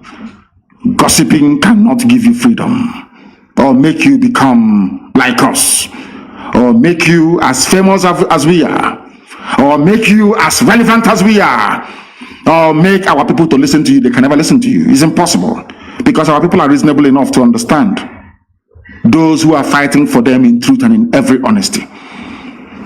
People ask us our secret and we'll tell them is only one thing. Biafrans only love one thing in their life, which is the truth. They themselves may not be perfect, but they want to hear the truth from you. Once you tell them the truth and they see that you're consistent, they will follow you. And that is what DSS, by creating this useless group, is trying to should I say, to frustrate. That's what they're trying to do. To make you to go off, to make you to begin to think otherwise, whereas the group doesn't exist. And the news they're peddling is falsehood, blatant falsehood. You have Google on your smartphone, on your iPad, or go and Google it and see if my wife's name is on any company in the UK, unless they have registered it on the, and if they do, of course, they will take them to court in the UK. Let them try it now. They understand that very well. Look at how they're playing with your brains, all of you. Very, very sad indeed. So I am placing a warning to the publisher, not to the editor, to the publisher of Vanguard newspaper, that such journalism is responsible for what is happening in the zoo today. They too are complicit, not just Fulani Janjaweedism, but the quality of journalism in Nigeria is lamentable. Very, very sad indeed. Very, very sad indeed. Reacting to this in a statement, the coalition called on well-meaning Igbo sons and daughters to pull out of the group because they know that we are formidable. They know that IPOB is very strong. They will tell you this Igbo. They know that IPOB is everywhere. I've been holding meetings with every relevant stakeholder in the southern part of Biafra and in the coastal region. You see the effort they are making with their BBC to narrow our agitation, to make it Igbo. They know that we are everywhere. I keep holding meetings with important people, with youth groups right across the length and breadth of Biafra land, even into the so-called middle belt. They don't know this. They don't know that we are in control. They have no idea. They try to narrow it down to Igbo this, Igbo that. When that fails, they now come up with their lies. Nnamdi Kanu registered something with his wife, which is a lie. Can't you listening to this rubbish, can't you go into Google and Google something and find out? I told them that they will come with every trick in the book, and we are going to defeat all of them. Every trick in the book, they will come with it. We are going to defeat all of them. I'm telling you the truth. People are calling and we must go to them this morning because this was meant to be an interactive session. But I had to deal with the lies and the gossip and maybe they saw the pictures that was released of me.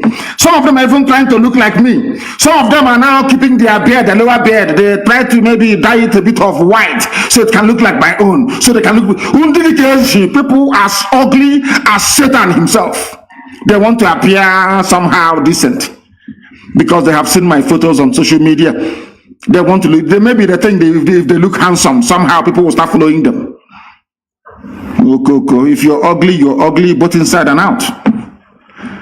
I am 53 years old, but I'm sure I don't look it, because Elohim can see that my heart is pure and genuine. Nobody loves their people more than I do. Nobody can love Biafrans, of course, apart from God in heaven. No human being can. Nor sacrifice what we have sacrificed to ensure that Biafra land is set free. Nobody can. They cannot do it. If you buy them one Cherokee Jeep 4x4, they capitulate, float one contract, come and guide the pipeline for me, they start falling over themselves. We are unbuyable, unbribable. I remember many years ago I told Biafrans in the US, you will fund this struggle if you like it or not, you will fund it. You people will pay for it. That is the reason why Elohim sent you to USA. Not to go and better yourselves and your families, but to fund this for this very time that we are in. And as at the time, they have now started to respond. And that is when DSS and some idiots working for the zoo, claiming they're fighting for Biafra, is now coming out to talk rubbish. Every Sabo will be defeated and disgraced. And finally, you'll be tried and you'll be hanged. There is no escaping from this very fact. It doesn't matter what you do. Even those that I don't talk to, those that I don't respond to, idiots everywhere talking rubbish. When we've not even mentioned their names, they have seen ESN everywhere waxing very strong. They won't talk about it. They saw our sisters who were being raped. We've just released them. For them alone, we paid over 9 million. Nobody will talk about it.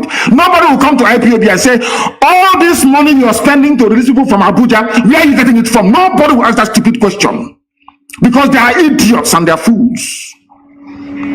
They abduct our people from Obibo, take them to Abuja, scattered them everywhere. We went to the army barracks to go and find them and to release them, take them to court and release them. We have spent over 26 million naira trying to free our people. 26 million. Tell me which other group of people has ever done that before.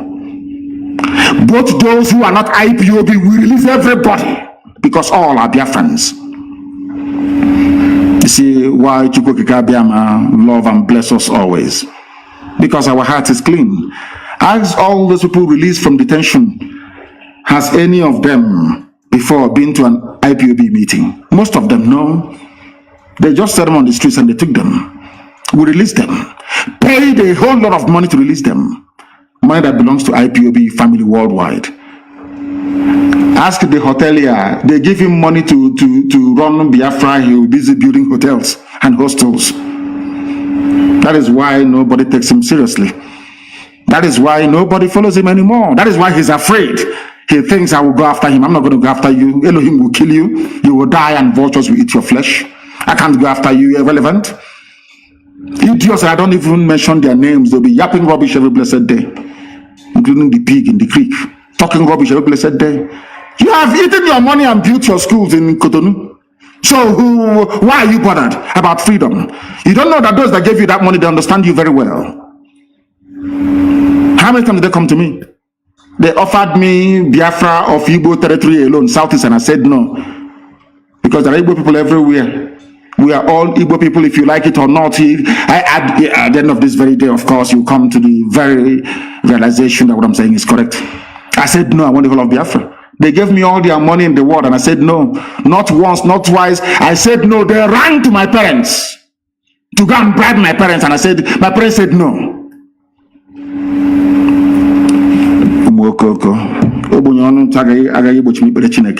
All you poverty-stricken idiots that think that by going into freedom fighting somehow you make money, you are mistaken.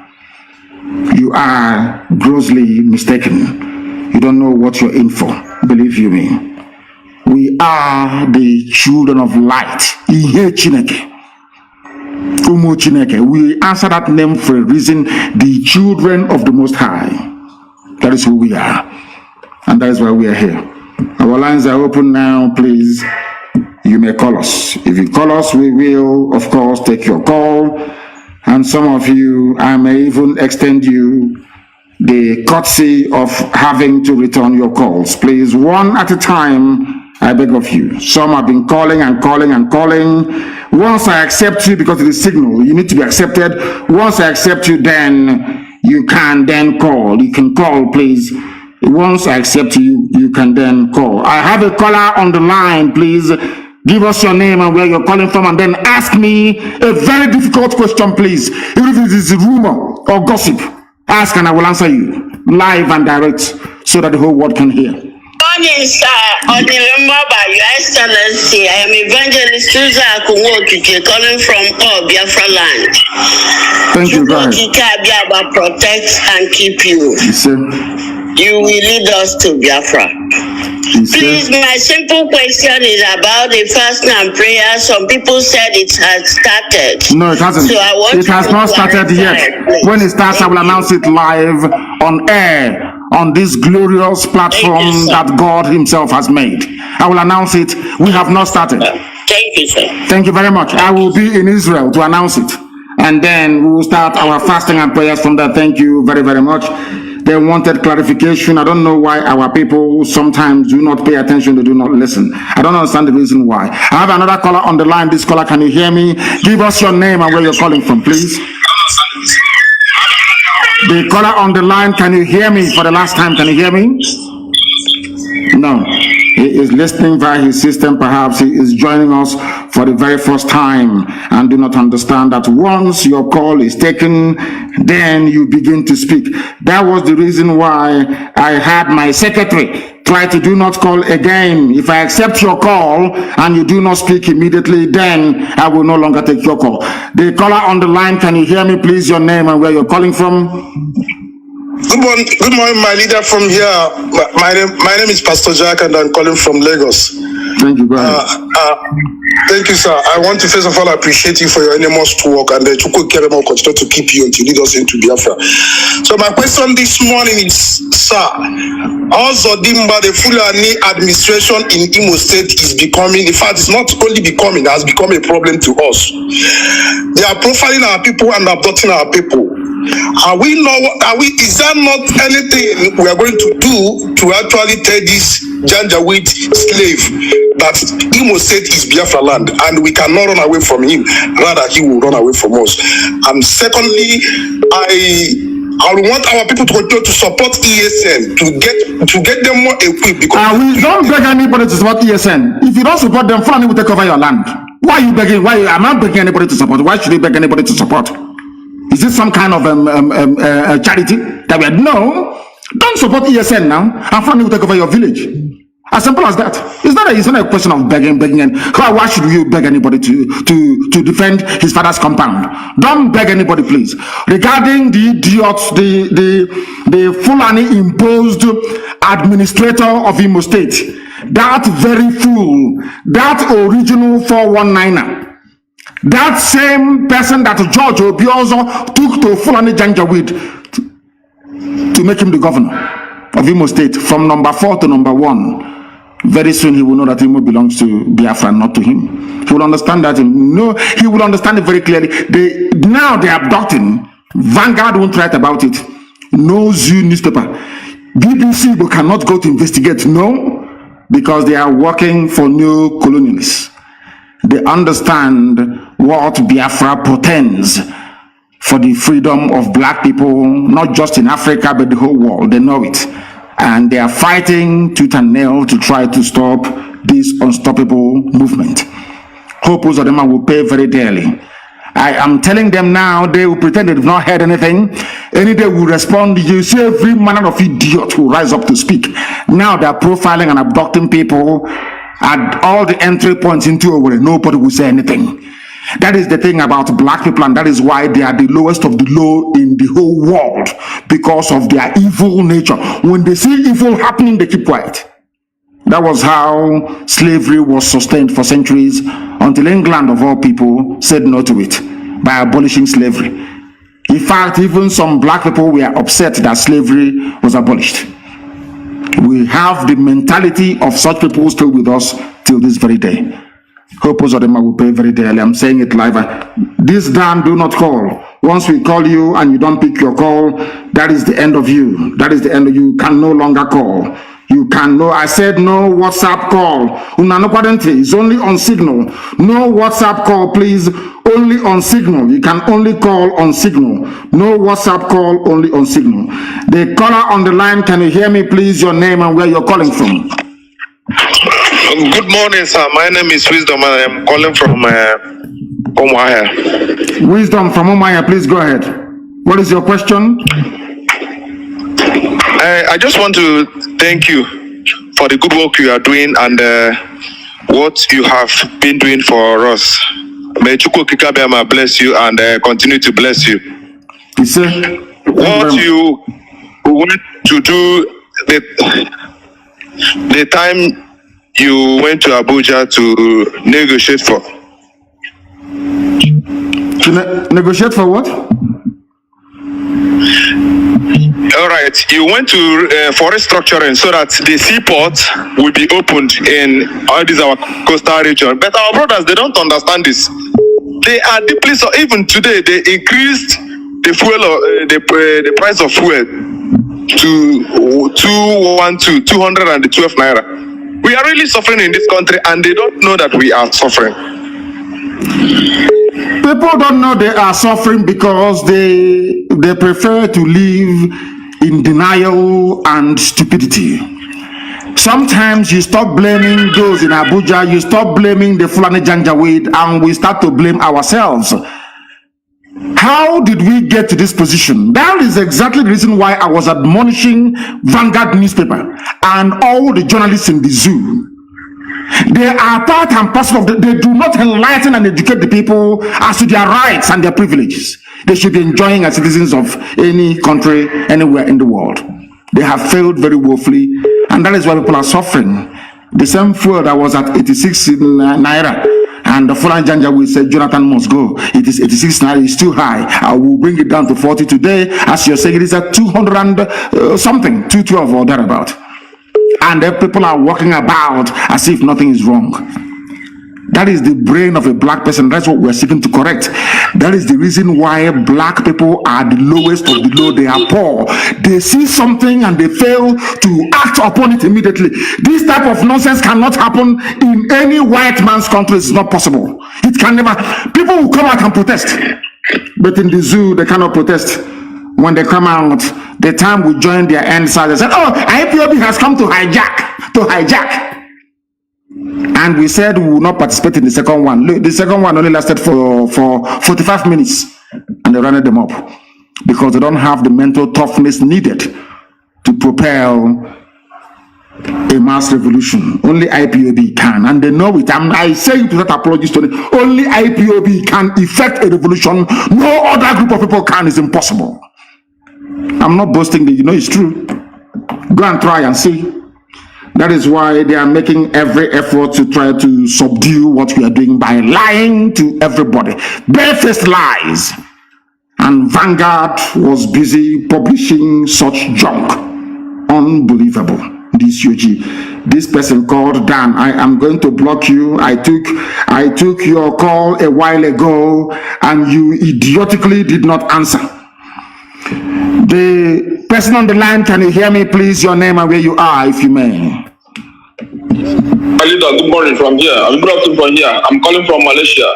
My name is Okafor Sadeve. Okafor, go ahead. We are listening. Yeah, what's your question? Yes, my leader. I want to ask you one simple question. When are we start the killing of all these wicked politicians in Igbo lands? When are we start of killing them? Because once we chase them out, to get Biafra will be very easy for us, them and their family members. I think that a time and place will be appointed by Elohim, the God Almighty. It is not left to us. I think God is going to judge them. It is not up to me to judge, because I think the good book said you should not judge anyone that ye may not be judged. I am not going to judge any of them. The same thing with terrorists. All we need to do is to present them before God, and then God will judge them. And very soon that is going to happen. God is going to judge them very soon, not us. Our job, as Putin said, is to make sure that we send them into the presence of God. All of them. They have been killing us. They are abducting us. All of them are now pretending, including BBC Igbo, all the Efulefus, all the gangs of criminals. They are pretending they cannot see what Hopus Odema is doing. Everybody's pretending, or what Wike did in Obi. They are all pretending. Do you think I'm going to forgive and forget? You must be insane. I can never forgive nor forget. Instead, we all sink. Let them keep abducting. You can see DSS abducting everywhere. The day now we rise up against DSS, people will not start the story from the beginning. They cut it from the middle. Now DSS is everywhere abducting. British government, they have kept quiet. Daily Trust, they cannot report it. Everybody is quiet. Now they are going, a man and the wife was abducted in Calabar. The wife went to work in their shop yesterday. She was taken from them. Everybody is quiet. DSS abducting innocent. They cannot abduct bandits. They cannot abduct Boko Haram.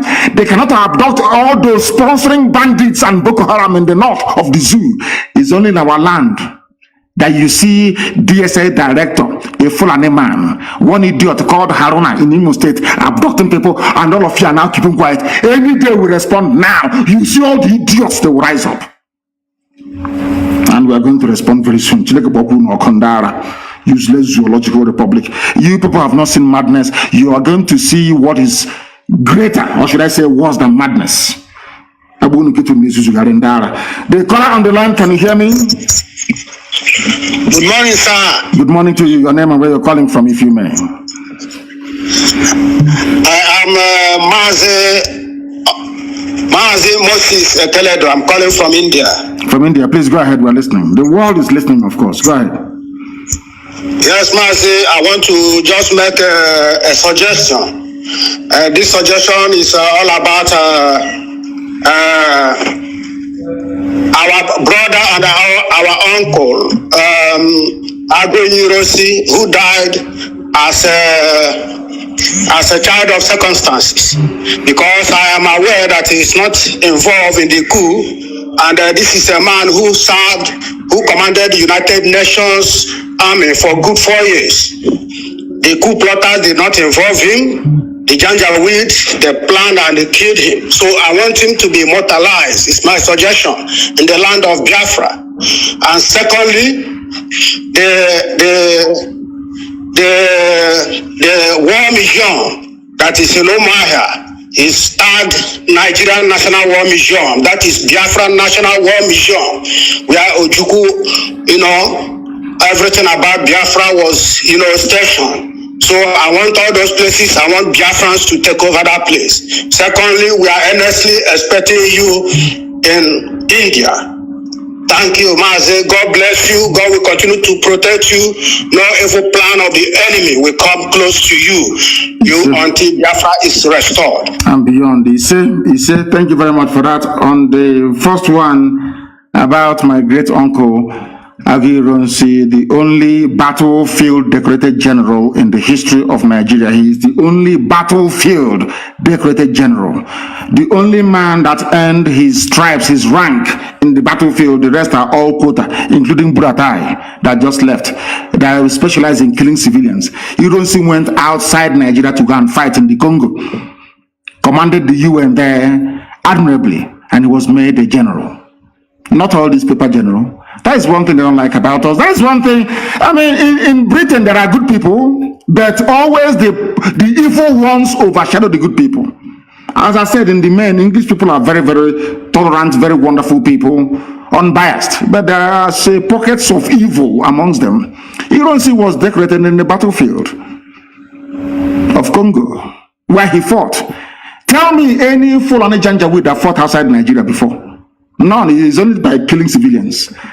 Or during the war, when our hands were tied behind our back, food blockade, air, land, and sea blockade by Britain and Russia. They planned and connived and gave them Egyptian pilots, flying MiG aircraft belonging to Russia. Despite the fact that Nigeria was under arms embargo, they gave weapons to go on to come and fight and kill us.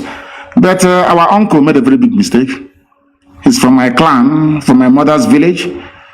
A great man, no doubt, and we shall do the best we can, but he made a very big mistake. He's my uncle, but I will say it. That Victoria is my aunt, the wife. John, we went to the same school together. He was my senior at Government College Omaya. We're very close. The families are very close. The Ironsi family and the Kanu family have been very close for very many years. I love them very dearly, and I'm sure they do towards me. But my uncle made a very big mistake. The mistake he made was to promulgate a decree uniting Nigeria. He should have listened to Nzogwu, what Nzogwu had to say. And I think in 2 days' time, not tomorrow, I think on Sunday night, I will do a program specifically to address the issue of Fulani Janjaweedism, and there I will mention my great uncle, Agironsi, a great man indeed. And we shall see what we can do to immortalize him. He'll be remembered. The only general you have in Nigeria, the only general, as a general, you have to earn your stripes. Those stars you have to earn them. Not in the office by writing petition and writing quota. It's our turn. They make you a general. That is why you've seen them fighting their so-called bandits. They cannot defeat them. Quota generals, that's who they are. Only Agri-Ronsi, the only Niger. I think to an extent, what's this man's name? The one that you thought he was Brigadier Ogundigbe. Well, he wasn't a general. Only Agri-Ronsi. And that is why thank you very much for this very brilliant question anyway. That is only the only man in the history of the Zoo military that went outside, fought a war and won, and came back as a general. The caller on the line, can you hear me, please? Your name and where you are. Can you hear me? He cannot hear me. He cannot hear me. He cannot hear me. He has left. He has left. I'm sure that many more people are on the line trying the best they can to try and get in. The caller on the line, can you hear me, please? Your name and where you are, if you may. Yes, my leader. Good morning. Good morning to you. My name is Vincent Okechukwu. I am calling from Casablanca, Morocco. Casablanca in Morocco. Please go ahead. The world is listening.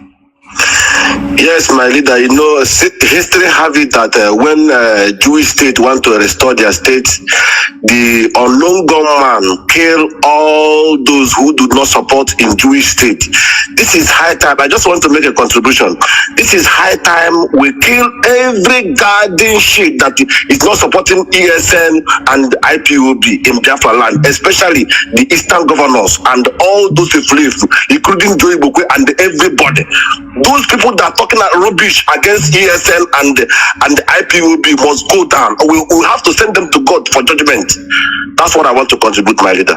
Thank you. I am not going to kill anybody, please. I want to make this very, very clear. I am not going to kill anybody, but my job is to ensure that we present them before God for judgment. I'm not going to judge anybody. I'm not going to execute anybody. It is for God to do all of that, not me. Thank you very much. Of course, I can understand your anger. My dear brother, I can understand your anger. We share the same anger. Look at the way the Fulanis are fighting to take over our land. And we are struggling to defend our land. And some of our people are supporting the Fulani to take over our land. Hey, very sad indeed. The caller on the line, can you hear me? Your name and where you are, please, if you may. Good morning. This is Daniel. I'm calling from Belgium. From Belgium. Thank you very much. The world is listening. Please go ahead. Onyendu, I want to thank you for all you have said this morning and for your analysis. I have been a member of this IPOB since 2013. I'm still a member. Actually, I know all what you have explained about the thing they said about... You are very far from the microphone. Take it off speakerphone, please. Speak into your phone direct so it can come out here very well. Sir. Go ahead. I said, actually, I have heard all what you have said this morning, and we know those people who are battling those lies, and we tell them that if anything happens to you, they are going to see how we are. We know their leader, and they said that their main effort is to bring IPOB down, and I've already told them that it's going to take them another 200 or more million years for them to bring IPOB down. That we are very strong, and we are strong behind you. Whatever you want to do, do it. I don't have a daughter to give you or anything, but if your wife will allow, maybe you come and take my own also and join to your own. So do whatever you want to do. Thank you, sir. Thank you. I will not take your wife to join to my own. No. I have a very beautiful wife. I'm not going to take yours, please. Elohim gave yours. Chico Gabama gave you your wife. And she is going to, I don't want to use the word serve before the feminists who come after me. Two of you are going to have a very fruitful and enjoyable life together. They understand. Do you think the zoo is foolish? They see me when I travel. Do you think they don't see me when I travel across international borders? Of course they know, because it's part of the information sharing protocol. Anytime I cross any border, they all know, but they also understand that should anything happen to me, all their children will be beheaded in the afternoon, 12 noon, everywhere they are in the world, the same day. The same hour, the same minute, all over the world. They know how crazy we are. Do you think they don't know? They know how crazy we are. And they won't try that rubbish. And they know it very well that they cannot try it. And they know that hell is coming. Hey, oh come on, Abia, hell is coming to the zoo. If you have not gotten your Somali visa, please go and apply for it, because you will need it. I assure you, you are going to need it. We are live and we are direct. Those claiming they will bring down, do you know what is IPOB? Bring a movement of this magnitude down. Who is the bagger? You can try. Others have tried, they have failed, and they will continue to fail. The caller on the line, I have you live, and the whole world is listening. Give us your name and where you are. Good morning, Oyendo. Good morning to you. Good morning. My name is Ifeanyi Onyedika, calling from Ghana. From Ghana, thank you very much. Please go ahead, we are listening. Sir, I'm happy to get you this morning. Sir, my question is that, what is your question? My question this morning is about this COVID-19 that Zoom want to give our people. Yes. What is your advice to our people back home? Because I don't trust Nigerians to give our people the COVID-19 vaccine. So what are you going to say about this, sir? Thank you, sir. It's a very good question. What I have to say is that I leave that to the judgment of our people, but I'm not going to take it myself. I will not take it myself. When it comes to matters of personal health and people's life, how they lead it, it is not for us to tell them what to do. I will not take it. As somebody quite rightly asked, how come during the palliative time at the height of COVID-19 lockdown, you couldn't give people the palliative that they need? Now you're giving them vaccine. It doesn't make sense to me. Makes no sense. So I'm advising them. I'm not going to take it myself. The people can advise themselves on what to do. The caller on the line, can you hear me? Good morning, sir. Good morning to you. Your name and where you're calling from? My name is Chinedu. I'm calling from Cambodia. From Cambodia. We are everywhere. That is what drives our enemies mad, that IPOB is everywhere, all over the world. Unbelievable. Please go ahead. We are listening. In Cambodia, or from Cambodia, I should say. Mazi, I want to thank you for your efforts, what you have been doing for us. May God bless you. You say, and bless you too. Mazi, my question, I just want to ask you a question so that you can ask the zoo. My question is the question that I have for the zoo. I want you to ask the zoo people, because they don't learn. Ask them where their first lady when their president took his own vaccination, because I saw other presidents taking their vaccination with their first lady beside them. So I don't know where went the woman, or does it mean that the Osubanjo is the new wife? I don't know. As they presented. So ask them that question and let them answer you. So that is not one question. The truth is that the zoo they lack knowledge. Because why they say that they lack knowledge is that the money they are spending is in bribing the world leaders and the world media are enough for them to take care of the agitation that what we are clamoring for. Yes. Because if they are using all those money to fix our roads, our railway, our seaport, and all those things, I don't think that would need to for Biafra. But they lack knowledge. They are still spending money. They are still giving them money. They should have said that they have failed. Their money will finish, and yet they will not achieve anything. So what is happening now is that, in our Igbo language, they say that when two people finish fighting, you will be hearing. Yes. Touch me, let me touch you. So touch me, let me touch you. Touch me, let me touch you. Because both of them are tired. Happening now. Yes. So all these things you see them doing is just touch me, let me touch you. They have failed. They know that they have failed woefully. So now what I know that our able God Abiyama will disgrace them. All these our Igbo leaders and all those governors that have, they know they have failed. They cannot do anything. So my prayer for them is that they will reap what they sow. Ukadam will reward them. So we don't need to kill them. We don't need to hunt them. Ukadam will hunt them. God will judge them just like God said. Will judge them, not me. I won't judge them. We present them before God, and God will pass judgment on them. So that's my contribution, my leader. May God bless you. And you too. Thank you very much. And I want to ask all the zoo people listening, all the zoo animals that are listening this morning, from wherever they may be, where is your so-called first lady? Where is she? People who cannot reason nor think properly. Nigerians, where is your so-called first lady? Where is she? Have you seen, I tweeted last night, somebody kindly compiled, and I think that's what we need to do for the coming week. People should go and compile 16 pictures of the different Buharis that they have given to them to say is their president. So I tweeted it yesterday, and I asked the question. So is number 8 on that picture? If you go to my Twitter handle, you will see that I tweeted 16 photographs of the person they claim is Buhari, and I asked them, is number 8 also Buhari? I don't know why. Anyway, I don't want to go mad trying to understand how idiotic black people are sometimes. But where is Aisha anyway? She's nowhere to be found. She's in Dubai having fun. Dubai built by other people, built by Arabs, people that suffer, people that love their country. They built Dubai.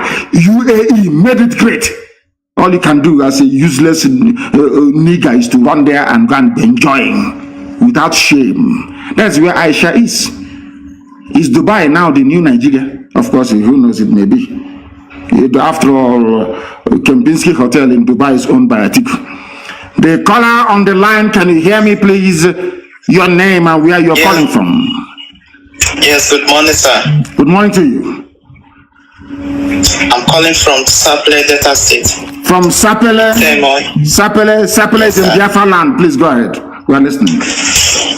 My question that I want to ask is that there are some issues in Ondo State.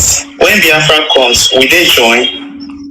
Yes, we are going to hold a referendum across the board. Everybody who identifies as a Biafran, anywhere the women tie two-piece wrapper, we are going to conduct a referendum and they decide where they wish to belong. We are not going to coerce nor force anybody to join us. Our people in Ondo, we don't recognize all those stupid boundaries. I don't recognize the boundaries drawn by Britain, given to me, calling it Nigeria. In the same vein that I do not believe nor subscribe to the boundaries drawn up by Fulani Janjaweed via their Boundary Adjustment Commission, carving our people into different states. Ondo is the Yoruba state, and I want it to remain so. But there are my Ijaw brothers and sisters, fathers and mothers who are in Ondo, and they shouldn't be there. The same way that there are some of our people who are in Kogi and also in Benue. They are coming with us. We're not going to leave anyone behind. I cannot be championing and campaigning for Igbo people in Benue to be part of Biafra, and then I will leave Ijaw people in Ondo to be part of Oduduwa. It's not going to happen. We'll negotiate, we'll discuss with our Oduduwa brothers and sisters, our brethren from that part of the world, and say to them, these are our people. Let's go and ask them where they wish to belong. As simple as that. Listen, our quest for Biafra is a democratic type of Biafra, where the people will have to willingly agree to join Biafra or not to join Biafra. So we go to Ondo and we ask them, do you want to be part of Biafra or not? Then they say yes or no. If they, of course, they will say yes, and they will come back home where they belong. That is what the Fulanis did. There is a program I'm going to do. Anybody, if you go and buy data, go and do whatever you can. Go and buy battery for your radio and listen to the broadcast I'm going to make on Sunday by the grace of the Most High. People will be shocked that Muslims are even a minority in Nigeria. Muslims are a minority in Nigeria. The majority of people living in the north are not Fulani or Hausa either. I'm going to show with revelation, facts and figures from British census many years ago. We allow Fulani people to be drawing boundary for us, telling us who should be our brother and who shouldn't be, who should be our neighbor or who shouldn't be. That's something they did. They came to Imo State, they cut on Haji Ebema into two. Half is now Niger Delta, Rivers. The other half is in Igbo. All that nonsense must come to an end. They are coming with us. Thank you very much. Okay, sir. Thank you, sir. Yes. All I want your mother ties to. They asked me, where is the boundary? As I told you, my mother, where is the boundary of Biafra? How many piece wrapper does your mother tie? As simple as that. We are the only people that tie two-piece wrapper all over the whole world. Wherever you see our women, they are unique, you will know. If we are not related by blood, why would they be tying two-piece wrapper all the way from Igodo to Bakassi? The caller on the line, can you hear me?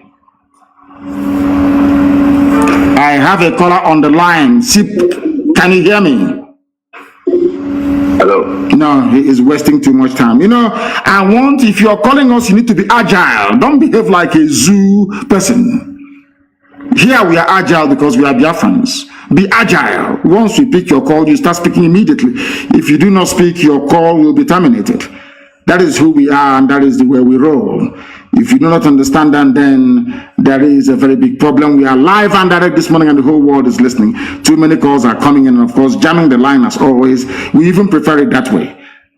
The caller on the line, can you hear me, please? And you speak immediately your name and where you are, if you may. The caller on the line is reconnecting. They say it's reconnecting. I don't know. It is not from this end. The caller on the line, can you hear me? Hello? Yes, please. Your name and where you are, please. Can you hear me? No. They have wasted time. I don't believe that these are Biafrans, to be honest with you, because we don't. Once I pick your call, you start speaking immediately. The caller on the line, can you hear me?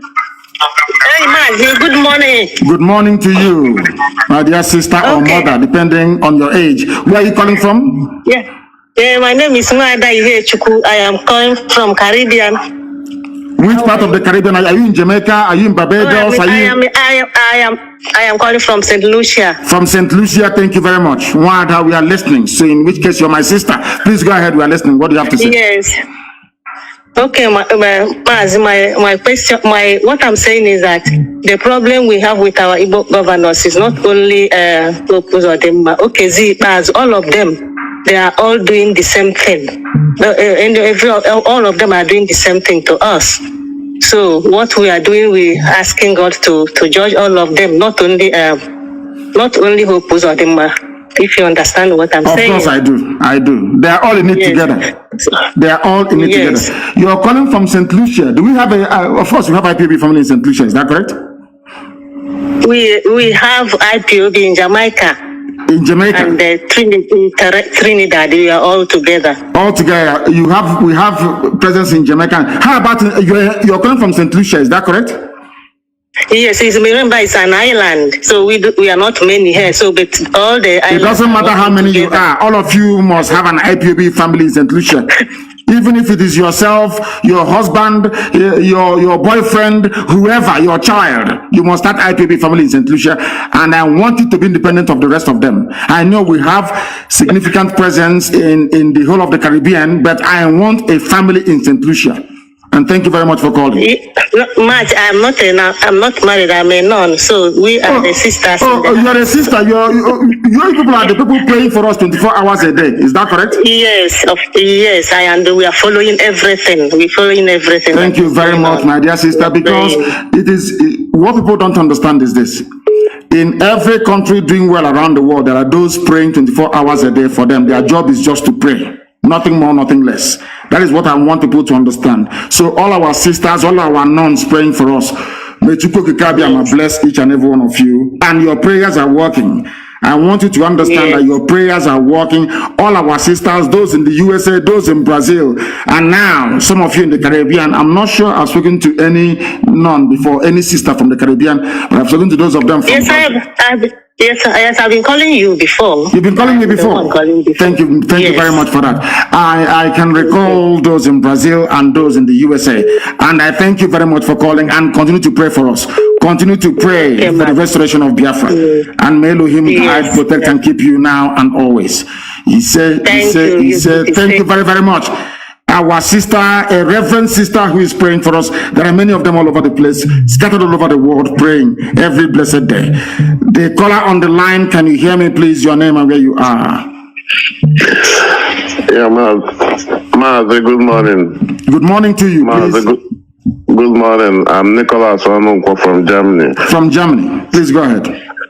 Yeah, my question is, does it mean that our president, because I don't want to call him Buhari because he's not Buhari, does it mean that we now selected somebody that is deaf and dumb as a president who cannot speak to the country, to the people that is leading? Yes, because there is no president there, as you said. There is nobody there. What you have, if you look at the drift, both in terms of policy and in terms of implementation of those policies, you will see that there are many people who are in charge in Asarok, of which the coordinator is Ibrahim Gambari. There is no president in Nigeria. Everybody knows that. That is why he cannot speak. That is why he doesn't address, he can no longer have any chat with the press. That is why Nigeria is adrift. That is why you have so much insecurity, because nobody is in charge. What they have done is to try to use the vacuum created by the death of Buhari to try to advance an unbridled Fulani Janjaweed agenda of conquest and subjugation, which we are the first people to mount any credible resistance. From the beginning, only IPOB resisted them.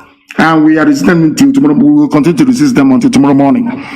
What I'm trying to say to you, in effect, is there is no Buhari. I have staked everything on it. I have staked that idiot they call Tijani, saying they're working for AFP. Very soon we shall meet him in court, because I want to prove to the world that Buhari is dead. Buhari is dead long time ago, dead and buried, and they're deceiving everybody. The reason why the Nigerian media don't want to talk about it is because they are hoping that Tinubu will go in. That's all. So they'll start enjoying again. Please go ahead. Yeah, because I could remember that first time he went to London for treatment. He spent 3 months. Somebody that was coming out of the flight, Breeze was even carrying him. They were supporting him, and all of a sudden, we have a Buhari that have never even fallen sick again. That tells you, they tell it is money. You know, we black people, we are very funny the way we reason. This UG, may God have mercy upon us. They say it's money, he has got money. And I'm saying that this little boy you have now in Asarok is younger than Bill Gates. He looks younger than Bill Gates. Bill Gates is one of the richest men in the world. He wants to live forever, to kill everybody else and live forever. Why can't he use that same money? George Soros, that broke the Bank of England. He was the man that bet against the pound leaving the ERM. That was in 1992, if I'm not mistaken. He broke the bank. He made £5 billion profit betting against the pound to leave the ERM. He is one of the richest men in the world. He has more money than Nigeria put together. He will loan money to Nigeria. Why is he not as young as Buhari, or avail himself of the same treatment that made Buhari to look so young? I don't know what is wrong with the brain of this UG. Black people, I don't know what is wrong with our brain that we cannot reason properly. Buhari is dead. Buhari is dead. Actually, Nigerians, we have a lot of learned illiterates in Nigeria. They are all learned, but they are illiterates. I'm sorry to say it, as if they have never seen the 4 walls of a school before. Very, very sad indeed. But it's not just can you let me ask you, or let us have, or ponder this very conundrum. Do you know Japan that is doing very well? You see Japan that is doing very, very well today. Yes. Most of the Japanese scientists read and studied in America.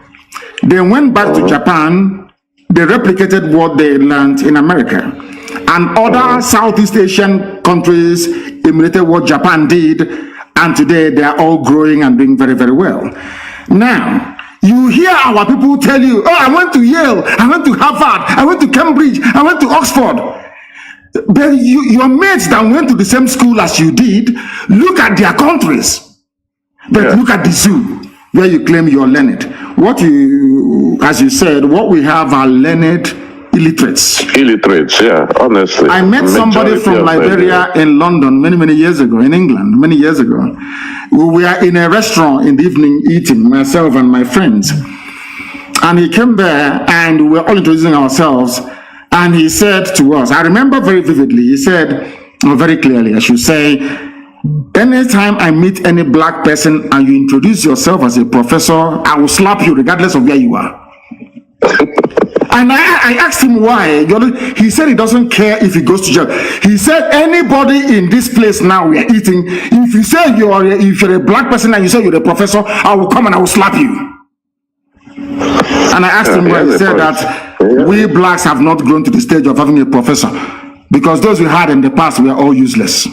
They did nothing. Exactly. You went to, you studied, look at Obasanjo. Obasanjo did engineering. Obasanjo did engineering.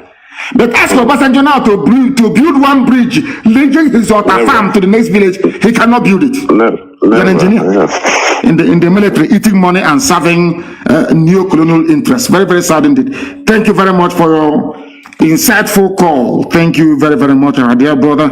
From Germany, our lines are open. A lot of people are sending in their requests, and we are accepting them. Once I accept your request, now you can call. If I accept your request, now you can place a call, please. Our lines are up. Too many calls are coming in as always and jamming up the lines. We only have one line today with which to work with, and then you are free to try and call us. The caller on the line, can you hear me, please? Your name and where you are. Good morning. Good morning to you. Good morning. Good morning to you. I can hear you very well. Please, your name and where you are. I'm calling from Manchester. From Manchester in England. Please go ahead. United Kingdom. Yes, sir. Sir, I just want to bless you for what you are doing for our people. We are very grateful. You are the reason now that the Igbo man can be able to speak. And at this moment, I just want to ask you this question. Since these people have been adopting our people, mostly our young men in Igbo land, what are you going to do to stop these people from adopting them? Because when the war comes, we will not have our young men with us anymore because they must have been adopted secretly by this Nigerian military. And another thing I want to tell you is that you should never be discouraged. We know how hard it is to fight for a black man. I want to assure you that this same thing that is happening to you now happened to Moses when he was trying to take the children of Israel out of Egypt. Some people refused to go with him. Some people refused. Some said they prefer to stay back. So definitely what the governors are doing and those who are benefiting from the corruption of Nigerian government. So they are the ones who don't want us to have our freedom. Yesterday I was lucky to I met a man where I work, an elderly man about 90 years. I asked him about the Biafran war. He told me everything about it.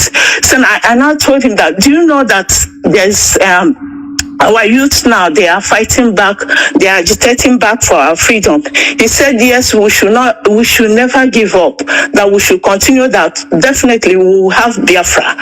That he told me that during the war, why we lost the war was because of the starvation, because of the hunger the Nigerian government imposed on Biafrans.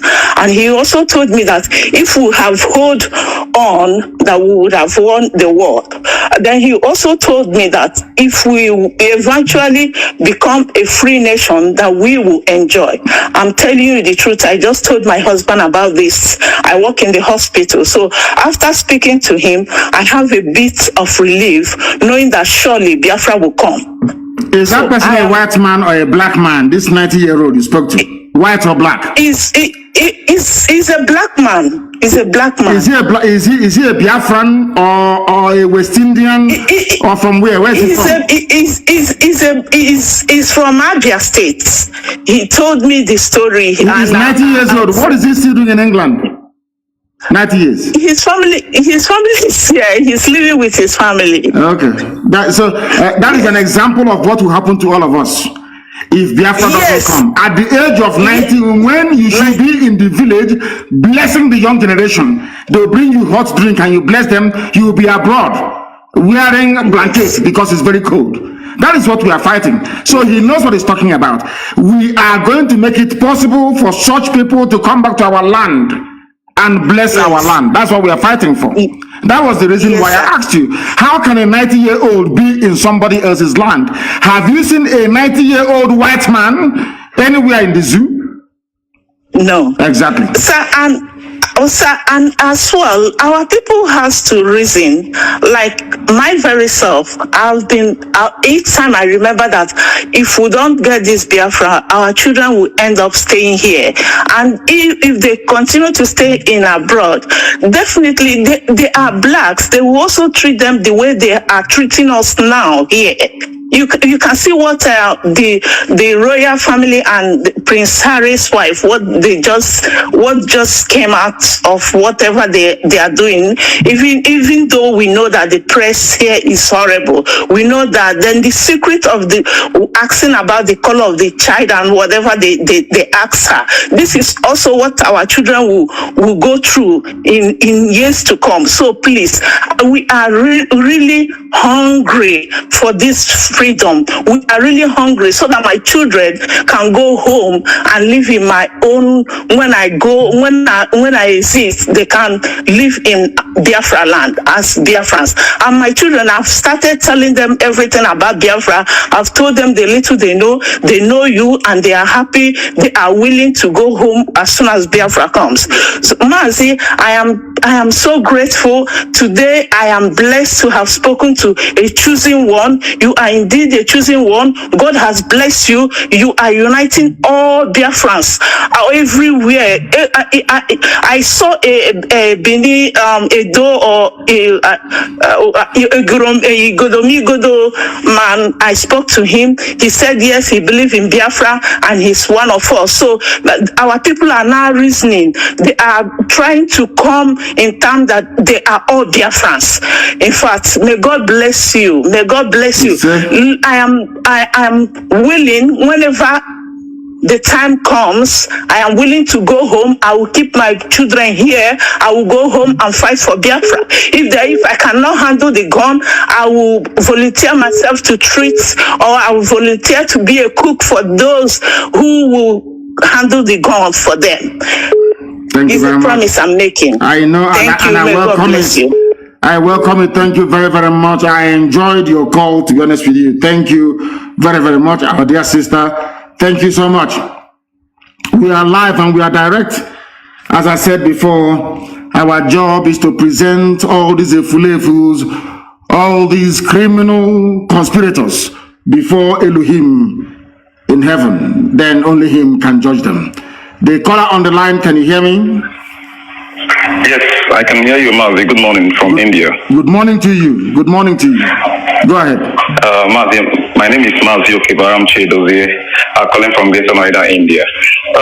First of all, I want to say thank you for all you've been doing for us, for fighting so hard.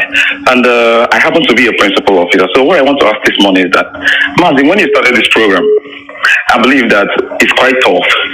And I believe that if you can share a little bit about things that were driving you then, I believe that some principal officers that are lacking consistency in what we are doing today can be able to learn from there. As a principal officer, I understand to some extent how difficult it is to keep hold.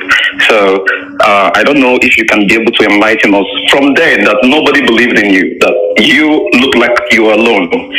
that you're doing this. I want to understand what those things that are driving you so hard to be believing in Biafra and hoping that this is going to get to this height. And at the end of the day, it's going to be something that the whole world will love to participate in. And secondly, I want to make an announcement, Mazi. Biafrans here in India, we would love to have you speak to us in India. Because I understand that a lot of people, Biafrans here, are much interested in what we are doing. Even those that are not, they claim they are not Biafrans, they claim that they don't want to belong to IPOB. Today, I have the opportunity to speak up to a lot of them, and they are really turning to listen to what we're saying. So it's going to be a great one for you to be able to rise their spirit, and not only here in India but across Asia. They really want to hear you speak to us, and as well, I want to tell you that here we have people, the way they behave and the way people other parts of the world behave is different. Here we have what I call the doubt issue. So even till now, some of them might not really understand. They might not really understand that whatever they put is going to IPOB directly. So for us to clear all that, I would love you to speak to Biafrans here in India, and also reiterate that to other parts of Asia. That's my question and my contribution this morning. Thank you so much, Mazi, for giving me this time. Thank you very much, and I will answer your question. The very first question you asked. I would say that you asked me to explain to fellow principal officers what motivates, what drives the level of consistency is the promise of Elohim. I will take you back to what David Ben-Gurion said, the very first Prime Minister of Israel. What he said when they asked him at the floor of the United Nations what propels him to create, or should I say, to facilitate the coming of the state of Israel. He said it is the promise of God in the Holy Book. You call it the Bible, we call it the Torah. That was what David Ben-Gurion, they asked him, why are you doing what you're doing? He said it is because he is standing on the promise of the Almighty Creator of the universe, that Israel must come.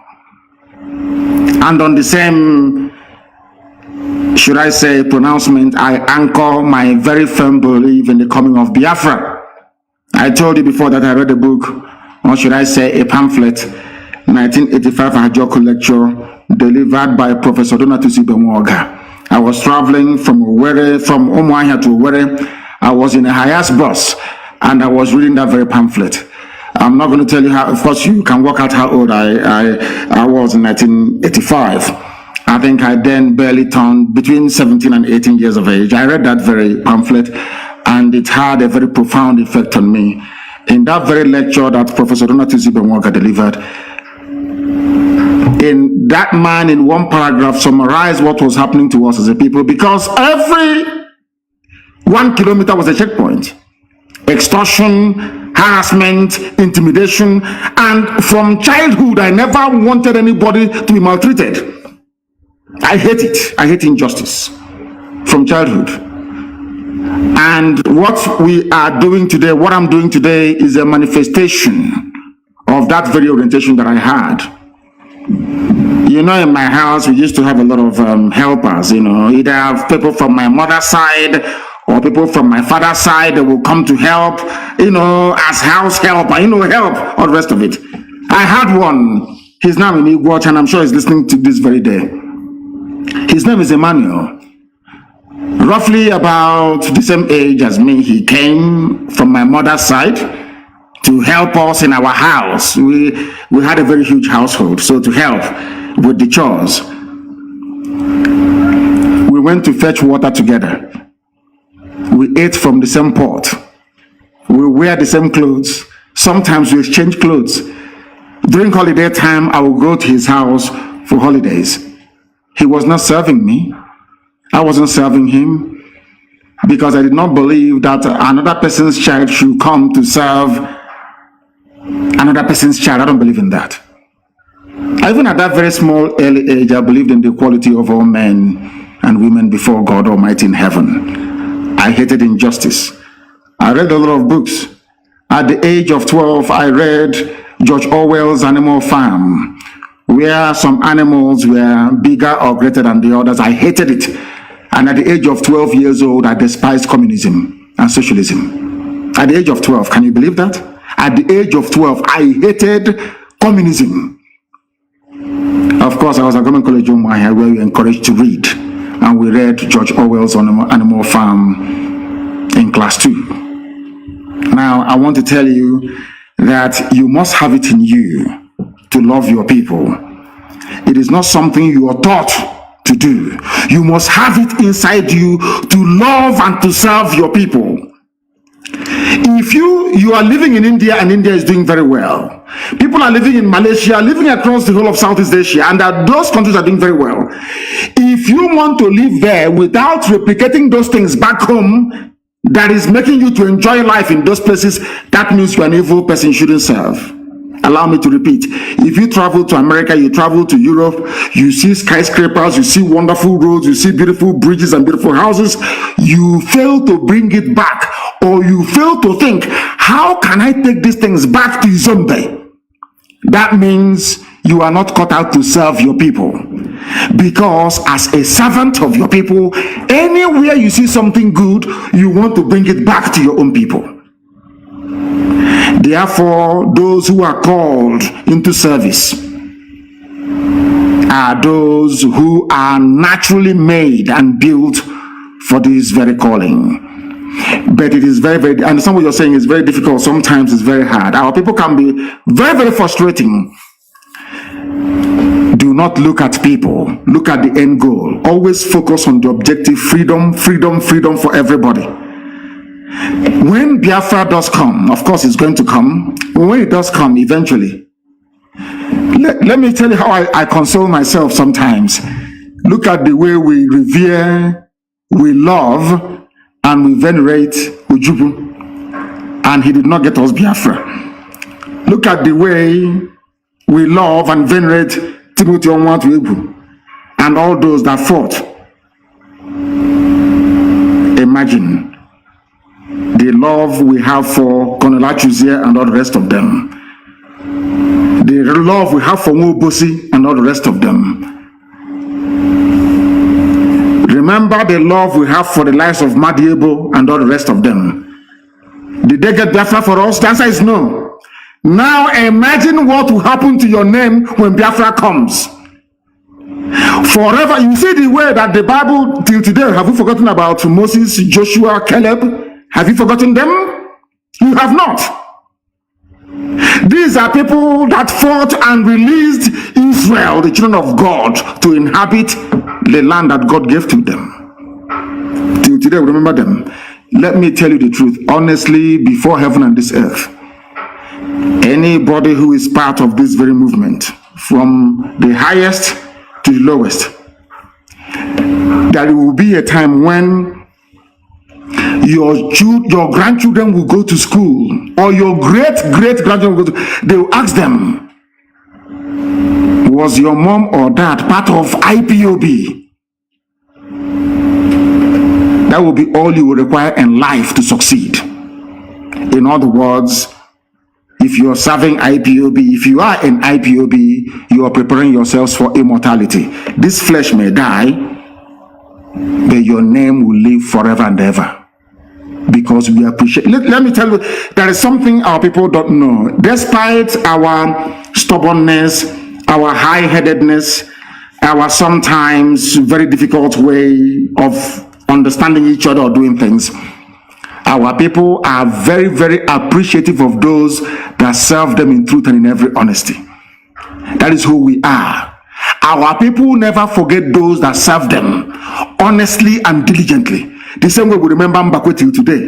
Who is going to forget Dr. Michael Okpara? It's impossible. That is who we are.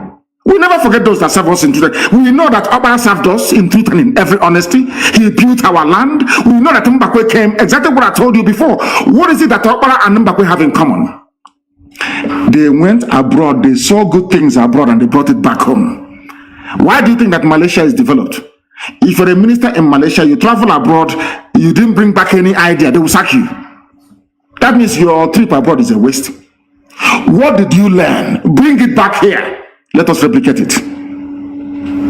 What you're doing and other principal officers all over the world is building up what I call an identity of immortality. Forever and ever, your lineage, your children will be remembered and celebrated. There's somebody who had to come to you to say, I am from the lineage of Joshua, or from the lineage of Moses. I'm sure even if you're sitting there, you stand up to greet them. Something that money can never buy. When you remember all these things, then you redouble your effort, because you're not working for any man. You are working to fulfill the promise of the creator of the universe. The promise that God made, you are bringing it to life. What you're doing is beyond human understanding. What IPOB is doing, man cannot understand it. Because we are bringing down or calling down the kingdom of heaven upon this very earth. As Yeshua prayed, let thy will be done on this earth as it is in heaven. Thank you very much. Let's take this call. The caller on the line, can you hear me? Your name and where you're calling from, please. Yes, my supreme leader, Mazi Nnamdi Kanu, the supreme leader of indigenous people of Biafra. Chukwuka Biama be with you, because we've been doing a normal job to save the life of Biafra, not only the life of Biafrans, to save the black race from the shackles of Tamnadcode Republic of the Sioux and in Africa as a whole. My name is still remain Mazi Ezekwem Uchechi. I'm calling from the city of Kuala Lumpur, Malaysia.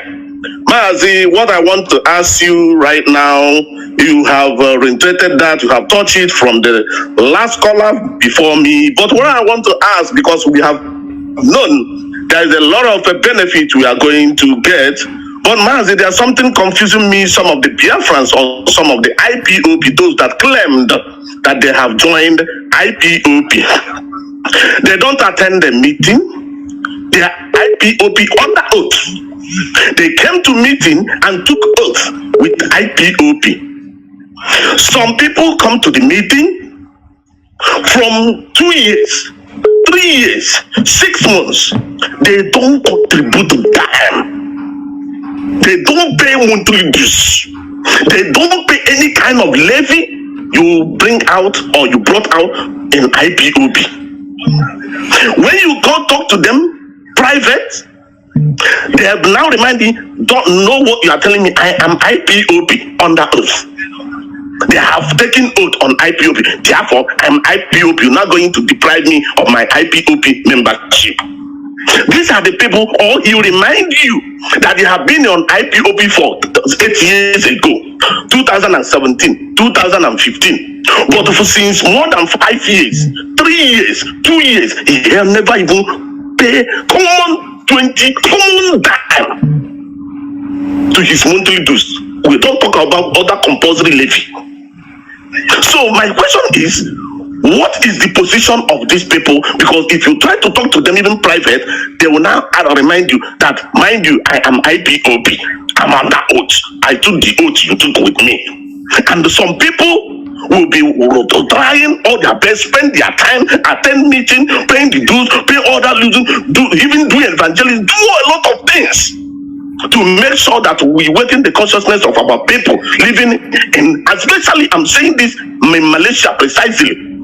They claim they are with you, with IPOP, but they are not doing anything in IPOP. Call it dues, call it attend the meeting. They don't do, but they say they are IPOP, they're under oath. So where are we going to place them, or what is it going to happen with this sort of people? Because it's full in Malaysia, Kuala Lumpur, precisely. Thank you, Mazi, and Chukwuka Biama continue to be with you for what you are doing for Biafran. Thank you very much. Thank you very much, sir. Thank you. There are fair weather friends. There are those that will fall by the wayside. I remind you of the parable of the sower. As you scatter this seed, some will fall on fertile soil, some will fall on rocky grounds, some will fall on the sand, some may even fall on thorns. Only those that fell on fertile ground will be able to germinate and bear forth fruit. For those people shall be called Umu Chineke, the sons of God Almighty in heaven, and daughters, of course. Not everybody that says, my father will enter heaven. And with that, I bring that to an end. You will understand what I'm talking about. And Elohim is in charge. And we are moving forward. Forget about them and continue to move. The caller on the line, can you hear me? Yes, Mazi, good afternoon from here. I'm calling from Malaysia. From Malaysia as well. Please go ahead. We're listening. Please go ahead. Are you one of those that don't pay their dues in Malaysia? You don't attend meetings? Not really, Mazi. Okay. I do. My name is Ifeanyi. Ifeanyi, turn down your system. I can hear your system. Turn it down, please. Turn your system down. Okay, Mazi. I have. Go ahead. Mazi, my question is this. Concerning these people that say the Ikure people that say they are not evil. No, not Ikure people. No. Don't say that, please. Ikure people did not say they are not evil. It is only Wike, those raised with money from abandoned property. It is guilty conscience that is pursuing them. Wike needed to deny his Igbo identity in order to serve his Fulani masters very, very well. Wike knows that he's an Igbo man, but he is ravaged by guilty conscience. Some of them, their father stole properties that didn't belong to them. And in our land, it's a taboo. In Igbo land, in Igbo culture, it is a taboo for you to steal landed property belonging to your brother, your cousin, or your sister. For them to shield themselves from the ravages of guilt, they said they are not Igbo. Of course, Ikore is Igbo. Have you not seen the new state creation that they are touting all over the place, the Fulani Janjaweed? They want to create a state comprising of Ikwe people, as well as those of them they took from Omok, which are Igbo people, into a new state. Do not despair. No Ikwe person, no sensible Ikwe man said he is not Igbo. Let me tell you what has been happening in the zoo and what they do very cleverly. Before now, when the Yoruba media was against us in line with the Janjaweed, they magnify what idiots like we can say. What ordinary people are. Anytime you say, I am Ikure, I'm Igbo, nobody will publish it. But if you say, I am Ikure, I'm not Igbo, every paper will carry it. That is why it is always very good for us to read between the lines. Forget about the noise making of a few empty barrels, like Wike, and listen to the voice of reason of other well-meaning Ikure sons and daughters. They know they're Igbo. Everybody knows this very clearly. Some of them claim they are from Igodo. I don't dispute that. But Igodo is also Igbo land. If it comes down. Yes, I've answered the question because I see no reason why someone that speaks Igbo, that tries to do everything like Igbo, will begin to deny his identity. When you lose a war, it is always like that. When you lose a war, it's always like that. We fought a war of attrition for 3 years. The Fulani Janjaweed came and gave biscuit and chewing gum and tobacco to some people and kai hot drink to some people and say, one Nigeria, if you don't say you are one Nigeria, will kill you. I had a good brother of ours from America speak to me, and then he told me, this is a so-called Delta or Delta Igbo. He told me that they're from Uri. His father was the traditional ruler of his people. Every year, Ezeri will come to their village and sprinkle clay on the ground. They're from Uri. That is the way it is. Till tomorrow morning, we know who we are. Those who claiming they are not Igbo, they're living in denial. And I go as far as saying that everybody is Igbo. If you're a John, if you're a Bidio, and I say it clearly, go back and interpret it however way you want it to be interpreted. The truth stands eternal. And I keep saying to them, are you doubting me? That all of us are Igbo? One that doubted me a few days ago, I said to him, go back to Google and Google the word Ibibio. After he Googled the word Ibibio, I asked him, please read to me what you can see. He said, related to Igbo. I asked him to Google Efik. He Googled Efik. What can you see? Efik and Ibibio are one, both are related to Igbo. I asked him to Google a job. He Googled a job. I asked him, read to me what you can see. He saw a job related to Igbo. I said to him, do you want us to continue? He said, no, he's seen enough. And that was it. That is the truth. We are all one people. That is why CBD came. That is why if you go to Abreba today, they speak the same language, or more or less, with the BBO people. If you go to a Jagam, there is no difference between a Jagam and Arochukwu. It is the same thing. That is why CBD came from there. CBD is a uniting form of writing that binds the whole of Biafra together. If you go to places like Ihiala, if you go to Ihiala today, to Obulisuzo, do you know where they came from? They came from Igoromigodo land. Obulisuzo, you see today in Ihiala, their ancestral home is Igoromigodo. Why are we deceiving ourselves? As I said before, once your mother ties two-piece wrapper, you are one of us. Thank you very much. Thank you very, very much for your call. Thank you. We are live and direct. We're educating, we're sensitizing, we're enlightening. You know, Janjaweed, they listen to this, our broadcast, and they go crazy. He is brainwashing them. He is doing this. I said simply, we are all Igbo people. Do you doubt me? Go to any village in Anambra right now, get a man that is up to 90 years old and above, and ask him about the war between the Idu people and the Oba, and he will tell you everything we say is backed up with facts and figures. That is why we can never fail, and our people are very intelligent. That's one thing about Biafran people.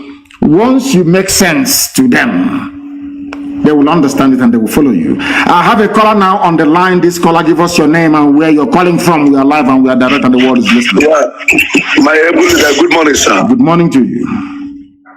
Yeah, my name is Charles Obidike. Charles Obidike. Yes, and where are you calling from? Yeah, Charles Obidike, where are you calling from?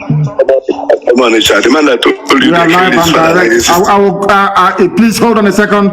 We are live on the air. Please, our barrister is calling me. We are broadcasting, we are live on the air. Yes, please continue, my dear brother, continue.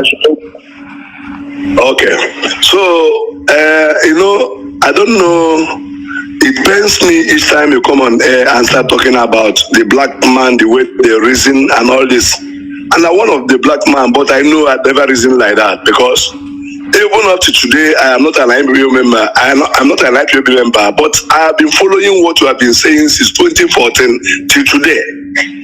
And no one has ever seemed to be lie. All of them are truth.